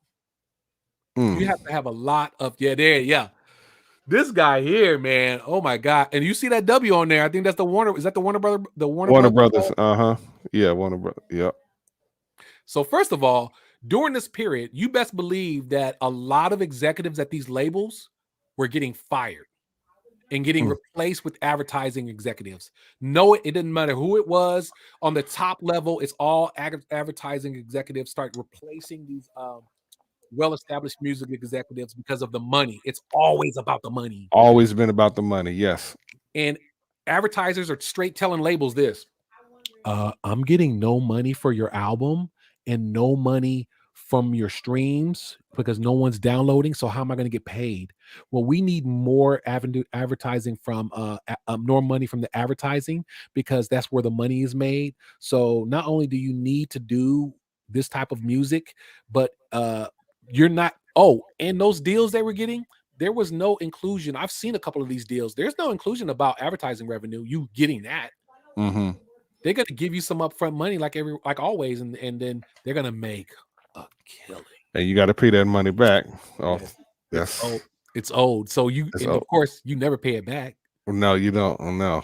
Wow. Because man, see, I wish, man, I need to introduce you to a friend of mine. So I'm not gonna say his name, and so, but you know, he told me and gave some information. I actually met him through Mary, and gave some information for us. Basically, the music. There's really no such thing as no music industry or no music business. It's a trade business. And And I was just like, okay, all right. Again, he was going off some deep stuff. I'm thinking, man, this is some Illuminati mess going on here. Like, yo, hey, man, you give me this information, but man, but wow. And the funny thing about it is, and I always tell people, there are no real conspiracies when it comes. Here's why: because everything is done in your face, and the stuff that's not done in your face is all based off of business. And so it's about mathematics. Once for me as an owner of a label, once I understood what streaming was and how much I was going to get versus download, it was mathematics. Trying to understand how they make their money, that led me to have understanding. I want to know, okay, if I'm getting pennies, what you getting? If I'm getting $5, I always want to know what you getting. Right. And you have to have that mindset. People, listen to me. You have to have the mindset of, what are you getting? If you're giving me $200,000, what are you getting? If they're giving you $200,000, they're basically giving you less than 5% of what they think they're going to make. That's pennies to them. They can reach in their pocket and probably make it rain that kind of money. They waste $200,000. They can waste $200,000. Matter of fact, let me school you. I wasted $100,000. Lord help me. I gave this guy $100,000 as an entry fee into something, and I won't even get into what it was. And this was back when I had that kind of money to spend. The state of California took the rest of that. Taxes is another issue we'll talk about. But at this point, the bots have dominated the industry, and now these social media, I call them social media artists. I'm gonna tell you how you know if you're a social media artist. Listen to me. Here we go. It's gonna hurt some feelings. If there was a rap concert in your city right now with the hottest street rapper and you, doing 10 songs. Who gonna win? Not you, because you ain't even ready to tour. You're gonna run out of breath on the second or third song. That's giveaway number one. And I'll tell you why. Because when you're a touring artist, you have to go to the gym. And you have to be in the gym on a regular, because what it takes to be on stage and hop on these flights and be ready to do a full show, 3 sets, 3 shows in the same day. No, you can't be sitting on a couch streaming. You have to actually be in it. It ain't gonna happen. You're gonna be dead. And that happened to me one time, only once. And I want to get into it when I didn't prepare, and that never happened again. But listen to me, social media artists, all of you guys basically have not paid any dues other than paying somebody. Your blow up is all from social media, paying these companies to boost your streams and likes. Your data is completely skewed. You don't know what's real from fake. And the number one way you figure it out is true sales of CDs and downloads. You have none. If that's your case, then you know you're, and if all you do is social media, then you know that's where you are. If you took that same CD right now, pressed it up, and took it to your neighborhood, try to get the homies to buy it, because the homies are still on the block. The homies are still there. If you live in New York, if you live in the Bay, if you live in if you South, Miami, all that, go, I'm in H-Town right now. Look, Grammys. Who won? Who was killing in them Grammys? Let me just talk about that for 5 seconds. Beyonce is Queen Bee. Oh, Megan Thee Stallion. I don't like her music, but where's she from? H-Town. Actually, I like the music. I just don't like what she's saying. Oh, Lizzo. Where's she from? H-Town. Travis Scott. Where you see a trend here? But with that trend, you have to understand their grind here in this town. These are not social media artists. If you ever been following any of these artists, these artists Megan is new. She was grinding out here in these studios. She was out here doing these shows. Megan is not somebody that was sitting at home just streaming. And if you don't believe it, you got to follow her before she blew up stuff.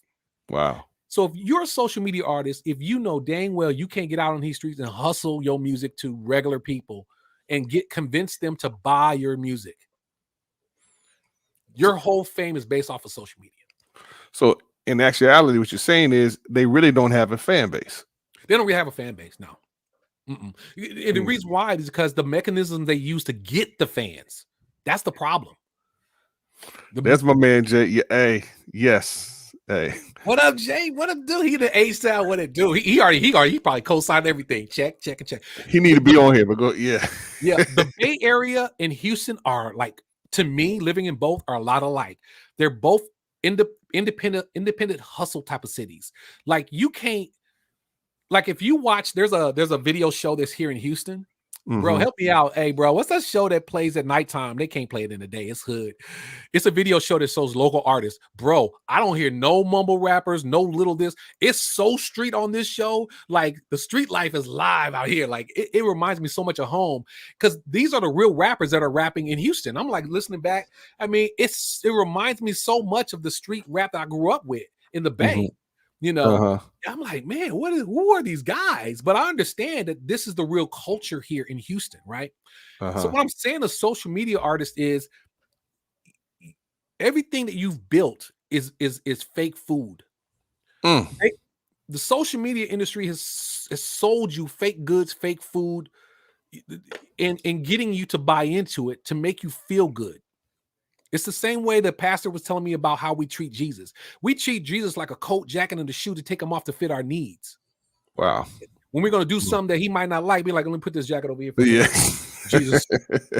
That's so true, man. That's unfortunate. And it's a hard thing to wear, because even for me, I do secular music too. And how do you wear that jacket and do, and that's a whole nother conversation. But so now secular music, secular artists, you've bought into the lie of streaming, buying, and using the technology to boost what you have, but your sales don't reflect it. And that's the dead giveaway. So regular artists, we are flat out at war against. We've been at war with streaming, like, which is why I pulled all of my stuff. I'm like, nah, dog, you're not giving me pennies, bro. I'm not having it. I'm gonna pull all my stuff and I'm gonna rework this. We're about to re-release everything, and it's gonna be only snippets. You're gonna give me 5 cents. I'm gonna give you 5% of this song.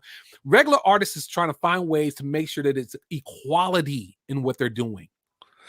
So I want to just recap real quick. Those who just tune in. So, all right, we're saying for us with streaming, Arqese is saying with streaming, get off of streaming because it's not good for you. If you're going to stream, then don't put a whole song on there. Put snippets on there. Snippets only. Snippets only. Snippets If you're gonna stream, matter of fact, I'm gonna be even more gangster because a friend of mine, I just saw his video on Vimeo. I told him the same thing. I said, bro, just approach the company that you want advertising from personally. Like, get in touch. Every company has a community relations, but there's an artist relation as well. Contact them and say you want to put their product in, completely negate the middleman and say, I want to put your product in my video. There you go. Movie companies already do that. So let me tell you how that happens. Have you ever seen a show and they're in a car and then there's no labels on the car? You can't tell if it's a Toyota and Honda. Yes, I've seen that. Because everything has to be licensed. This is real business, people. Everything has to be licensed.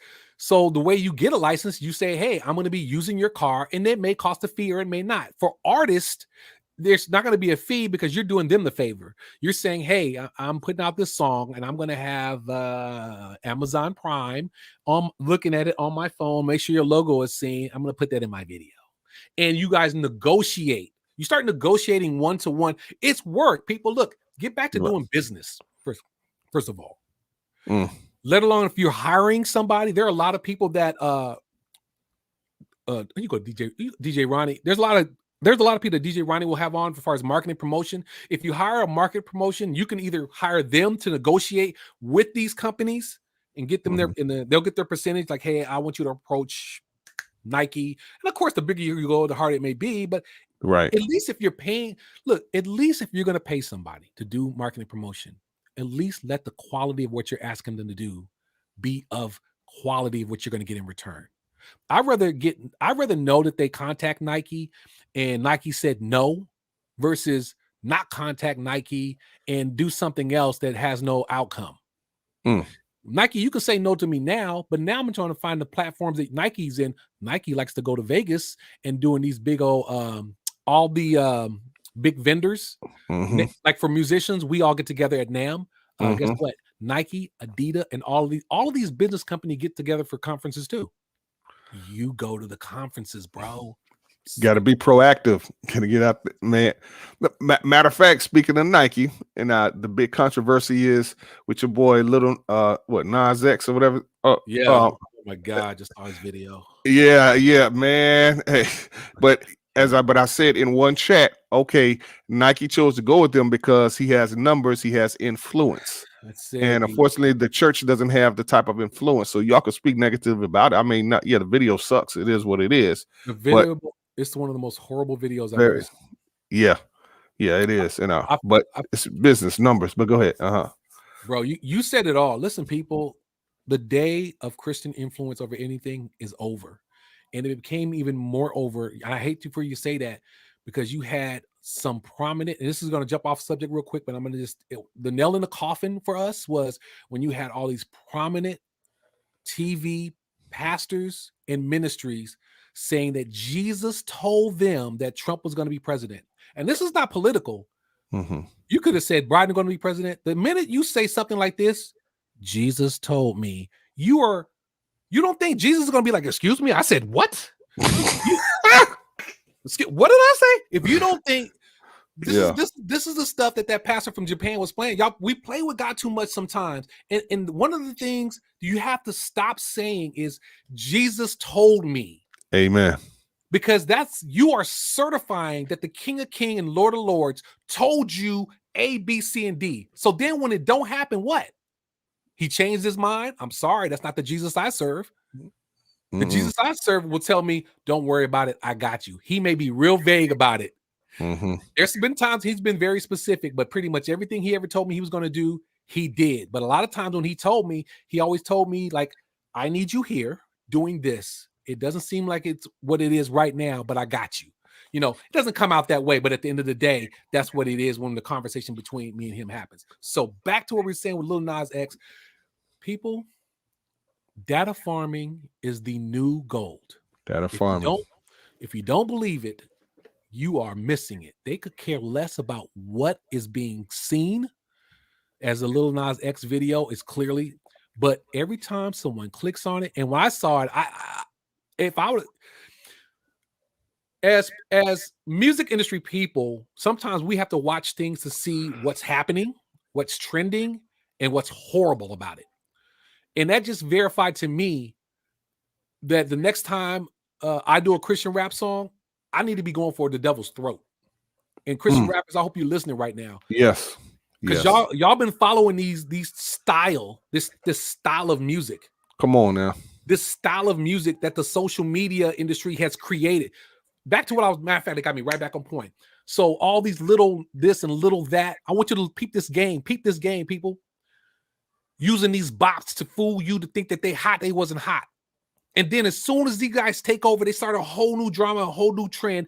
Everybody's on board. And I'm going to throw everybody into that. All the major Christian artists start switching from ministry-based hip-hop, real hip-hop, and starting to slowly trickle over there with them cats over here. Like, nah, dog, I know. There you go. Look.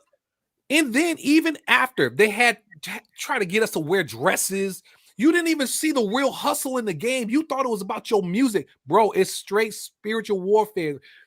Right then and there, social media, once they said, we got them. What do you think they're talking about? We got them. Well, we finally got control of the music industry. The DJs, the streets, and the clubs no longer have control over it. The social media companies, Spotify, YouTube, and whoever the heck is out there, once they got that, their data proved it. Once they said we can completely manipulate the industry to do what we wanted to do, who cares what these guys are, these DJs? Don't let them tell you those old heads, them old heads. No, they're asking you to say, that's like somebody's telling me, don't respect Martin Luther King. Right.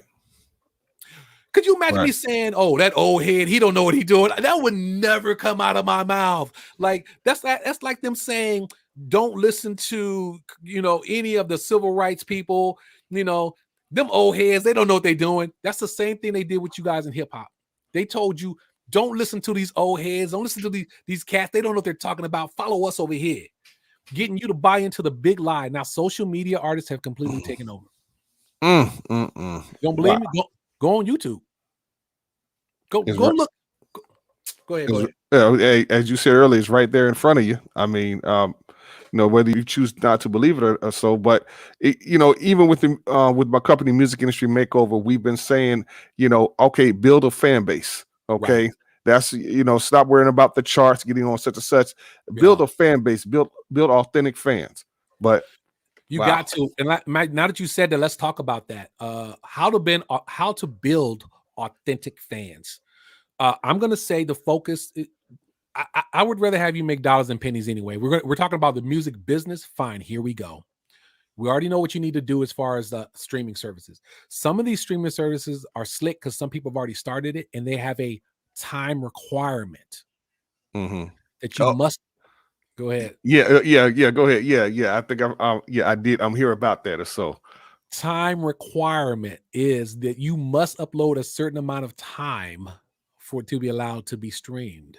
That's not them trying to help you out. That's something between them and the advertisers. They need to make sure that song is on long enough to sell whatever they're selling.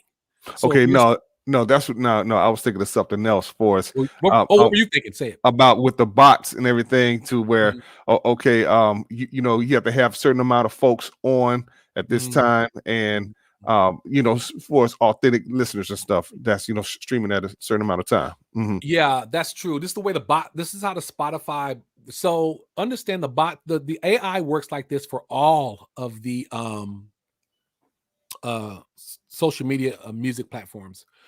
Before they figured out how to do audits, because it happens so rapidly, is this product would have to sell. It has to trip the AI. There's like they set the threshold. There's a threshold that the AI won't. If you don't reach this threshold, the AI won't even acknowledge you. It won't even see you. You're just feeding the beast. So the way these bot companies, marketing companies sold it is they definitely told us that, because I remember them saying it. They're basically saying that you need to trip the AIs to make any progress or make any real money. So you have to hit 100,000. That's how you sell it. Like if you telling me as an artist, I got to hit 500,000 streams to really for things to matter, I'm gonna buy into that, right? So with them using bots, it got out of control because people started not making sense why artists who were not good had a. How you got 8 million streams? Wait a minute, I just listened to this song. Right. The video is trash. Like nothing made sense. And so Right. then there was a federal investigation around bots. So you guys don't understand. You think it's about bots, but for the government, it was about two adversaries having influence in our country in an industry that's rooted in our country. Why you think Trump wanted to stop TikTok?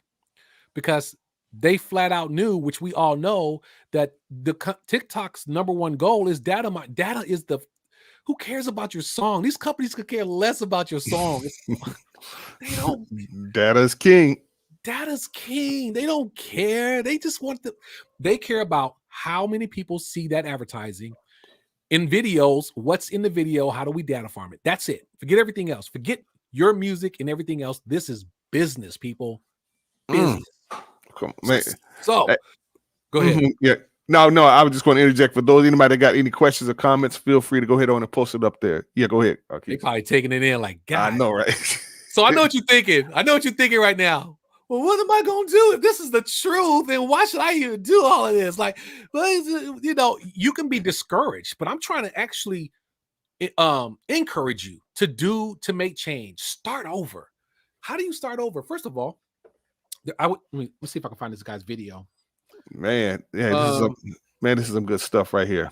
Bro, jump in while I'm. Yeah, hey, again, we're digging deeper into the music industry. Again, just trying to give you the real of what's going on, and so that you can make a change, a conscientious effort to change your mentality concerning the music industry. All right, forget what you heard. Even stop chasing some of the platforms that you've been programmed to go after. All right, because we know a lot of these award shows are so, you know, hey, it's all about making money. The only one that really that makes money is the one who organizes it. How many times people got to throw the Grammys under the look?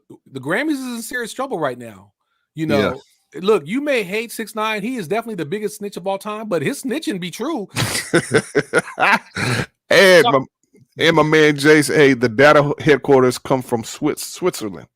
All right, everything pretty much comes from Switzerland. Well, it's two platforms. It counts on who you got to understand crypto a little bit too. There's these big companies with all of this that get China, you got to understand certain countries have certain type of rules and they want data for certain reason. You know, China and Russia, the reason they want data is money, but a lot of it has to do with nothing to do with money.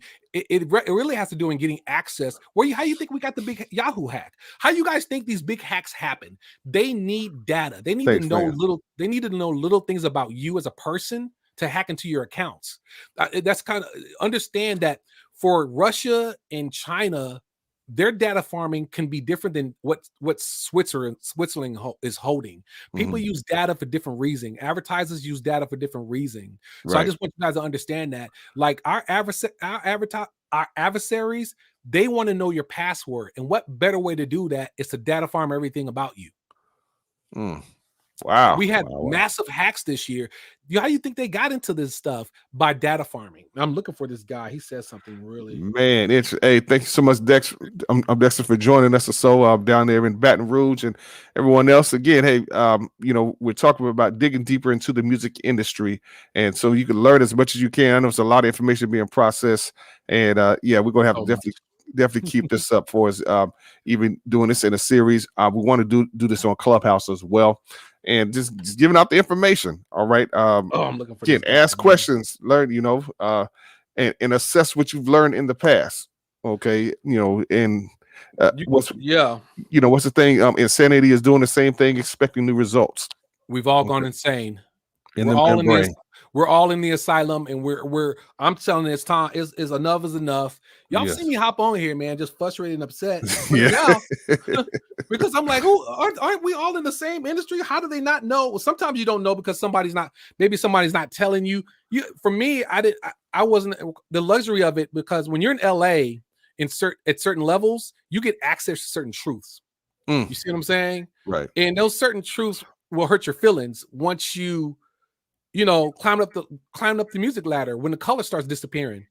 You understand why. And I have Jewish friends, but you need to understand. A lot of you all don't even understand how the Jewish people took over the music industry.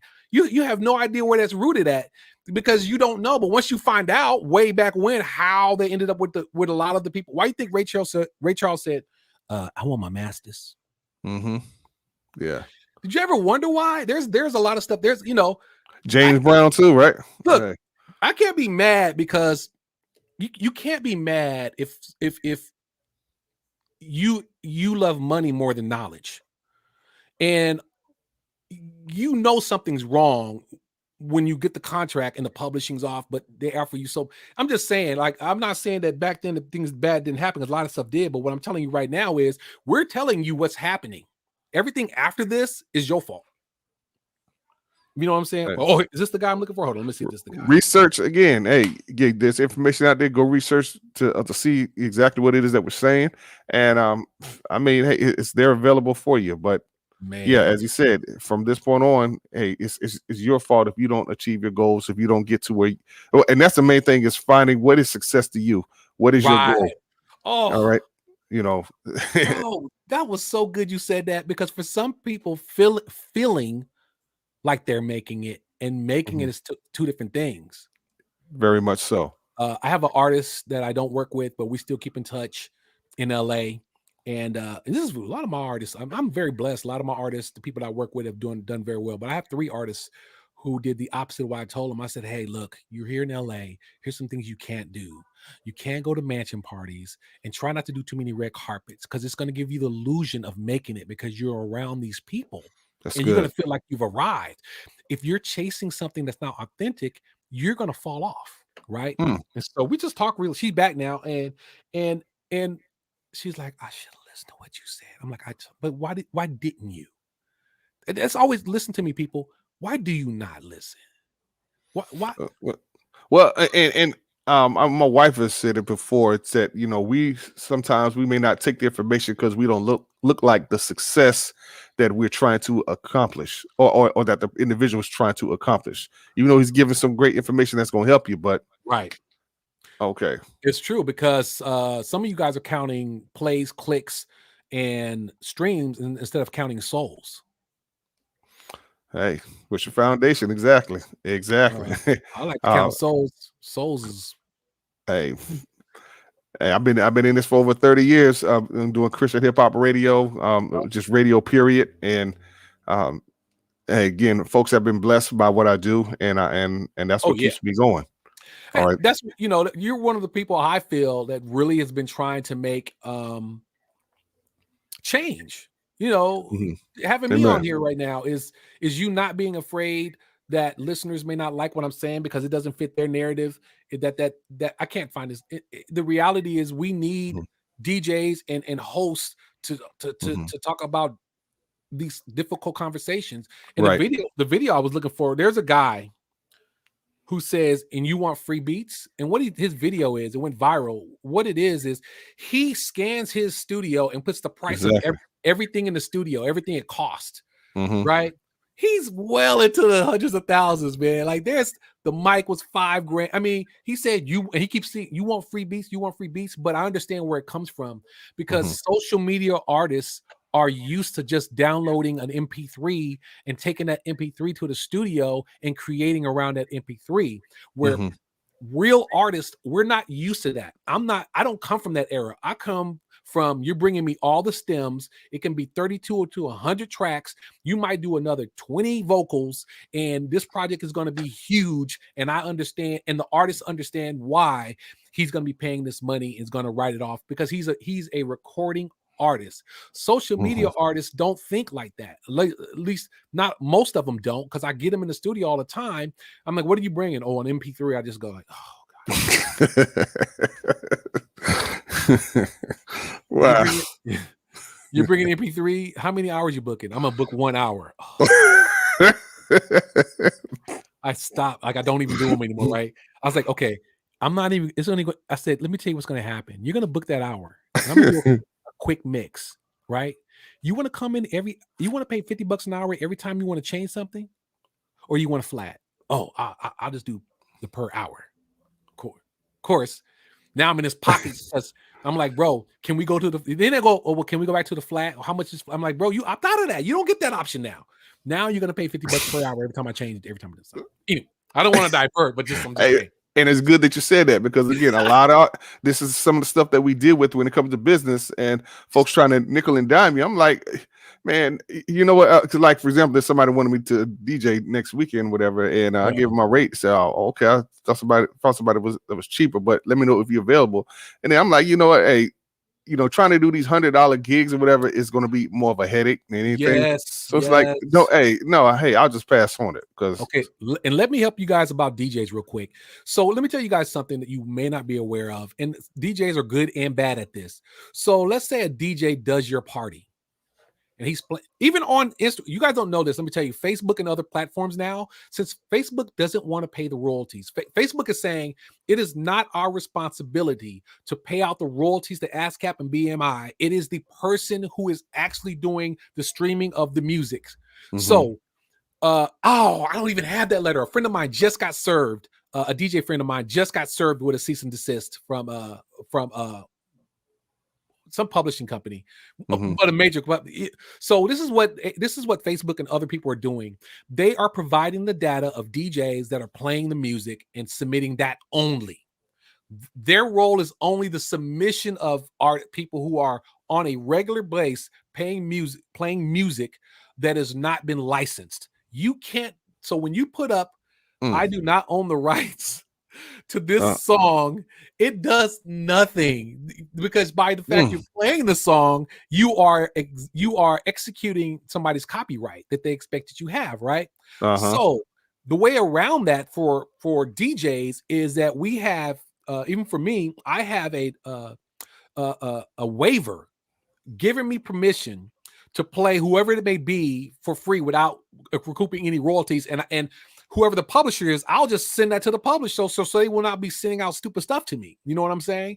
DJs have a tough job. You guys think DJs that are doing it right understand it's difficult to get the waivers, but there are DJs that decide to go ahead and pay out the royalties. Do you guys have any ideas how quick that $100 you want to pay a DJ is going to get eaten up if they're paying out the royalties from that? Exactly. That's why we go to Mixcloud. Yes, Mixcloud is it, man. I keep telling DJs. That's it. Matter of fact, we're advertising. I mean, we're streaming on Mixcloud now and everything. So it's just like, why cause the headache? So right. So for artists, I'm gonna close out with you artists so we can get to producers real quick. So artists, here's what you need to do from this day on. You need to not give full albums. You need to do 30 seconds to a minute on these platforms, all of them. And do not offer full albums, only for download. Period. Either on your site or CD Baby, because if you think your stuff is worthy and good enough, they will download your music. There you go. If I hear a song and I'm like, ooh, perfect. Could you imagine? Imagine this. If first of all, that song that daggone Bruno Mars and what's his name has out? That song is bananas. Man, Bruno is very good. Yes. Great music. As a producer and an artist, when I hear music that I go to the studio, can I play this? Can I sing it? When I hear that, I'll be like, oh, I understand. Now for the record label, they're going to release the full version because they're going to make money off the advertising. The bigger labels, trust and believe, they've already worked out their agreements with these streaming services. You're not getting 100% of nothing. We're getting this much of the advertising. You're getting this much of the advertising. They've worked out their deals. It's all good for them. But Bruno Mars, his stuff is up front and then his deal, whatever it may be. If he's big enough, he can get into some of that advertising. But for you, you're not. So in this case, if you believe that you are a good artist, listen to me. Only offer the download and snippet everything else, and be specific about the snippet albums. TikTok should have their own. Don't click on everybody else. You know what I'm talking about when you select the distribution. Christ-Size Soldiers HD, TikTok. Boom. Send it to TikTok. So when you do a TikTok video, the only access you're going to get is to the parts of the songs I want you to have. In every other platform. And on YouTube, me personally, I don't want YouTube having any of my monetization, period. None. I don't want them having none, because I want to approach these companies on my own. Videos is different. I want to approach this headphone maker here. I want to be able to, who is this? Who makes this? Oh, Audio Technique. I want to be able to approach them and say, hey, bro, I'm doing this video. I'm going to have your video, your thing on my head like this. I'm going to have it in the video when I'm rapping, man. Can you send me your logo, a picture, however you want me to use? I don't want YouTube negotiating diddly squat for me. So I don't want their monetization, period. For the stuff I already have, great. But from everything else, nope, they're not getting none. Zero. Because I'm going to make more money off of the independent part of the monetization than having them touch it. Man, hey, that's some work right there, and which is why some of them don't want to put in the work, which makes you not really a good artist, because artists get out there and work. You know what I'm saying? Hey, that's the only way to success. All right. Like I said, social media artists, I believe y'all don't want to work. I'm just saying, bro, you don't want to pay nothing. You don't want to do nothing. You just want, you want to look and feel good. Right. You want a hypodermic shot of success. You don't want to pay the cost. That's good. It's good right there. It feels so good right now for these clicks and these likes, man. This feels great. Look at me, you guys. I'm number one. I've seen the advertisement. Like, oh yeah, hey, we're moving up the charts. We're doing okay. We're doing great. Okay, yeah, I care less about these charts, bro. I care about my bank account and seeing that money in there, so I can buy this daggone mic that costs so much money. This equipment is expensive. Look. Real artists understand this, because every time we got to buy something, you think this universal audio interface is cheap? Go to Guitar Center and buy it right now and ask yourself how you're going to pay for it. Come on. The real industry costs money. We have business and we write that stuff off. The social music industry is little to no output. They don't want to spend any money. They download mixtapes. They don't want to buy for the full stems. Right. They don't want to pay for whatever. I'm saying to you as an artist, decide who you're going to be. There's a place for you in both worlds. I like that. Some of y'all going to be broke and living off of fake fame. Some of y'all will be on tour because people like what you do. Because I've definitely seen, matter of fact, my boy signed a huge, he told me he signed a social media artist. This is back then. They don't do it no more. He said this guy was so hot on social media. He's hired him. They took him on tour. He couldn't do 3 songs. Wow. He couldn't there's a big difference between getting on stage and having the wind, the breath, you're jumping around. You think you're going to come out here. Yeah. Have you ever seen these videos of these social media artists not singing their songs? Why do you think that is?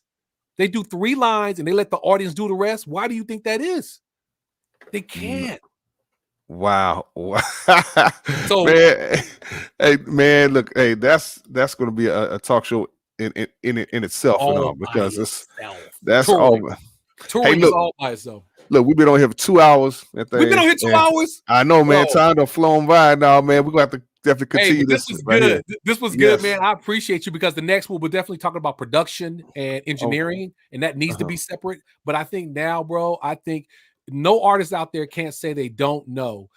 Every artist out here, you should know now how to really navigate these companies and how to use marketing, promotion people to help you navigate it directly from this point on. Arqese, how can people get in contact with you? Hey, I create Gmail direct. You can either follow me on social media. This is going to be a little crazy, I know. So you can find me under Christ-Size Soldiers, and I can't, the spelling of it, Christ-Side, like one word. And there's a separate group called Christ-Side. That's not us. Soldiers is spelled SOULJHZ. But what I want you to do is just email me directly or follow me on social media. Email directly at I Create Music Group. one word, at gmail.com. I create music group at gmail.com.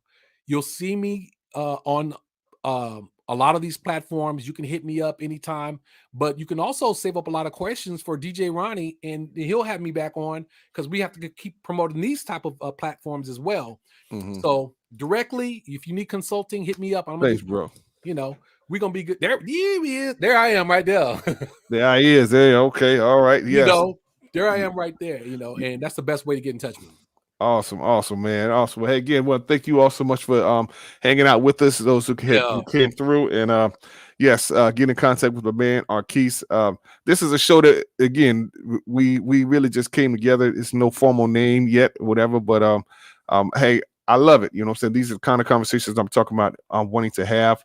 Yeah, I would love to have them on Thursday nights, but the work. schedule, yeah, conflicts, unfortunately. But Yeah, um yeah. and we're looking and we're trying to decide, what day that we even want to do it on Clubhouse as Yeah. well. Yeah. So And I because think that's once we lock that in, look, you got the Mhm, right people lined up. I think DJ Ronnie is lining up the right people to make mhm, serious change in gospel, in music as a whole. I mhm. think that's a good way. And I think the fact that this is happening is going to be good for you, good for your ministry, good for your music. Right. But one of the things we'll talk about next time is how to do secular and secular music. How do you bridge the gap between secular music that you do and gospel music? How does that happen? How does it work? Man, now that's gonna be interesting, man. Oh man, he's gonna get a lot of church folks. Oh, wait a minute now. We got to be oh Hold no. up. Hold up. Oh man, yes, I am interested in hearing this right here. We Oh, might even have some other guests on here. I don't know, man. ooh, it's gonna be good. I It's gotta know. gonna be I'm good. already ready. Ready. Oh man. All right. Well, hey, look, you all be blessed. Hold on the line for a second, and then hey, we'll see you again. Look out for the advertisement and things. And again, you all have a productive day. All right. Be blessed out there. All right, Yeah. peace.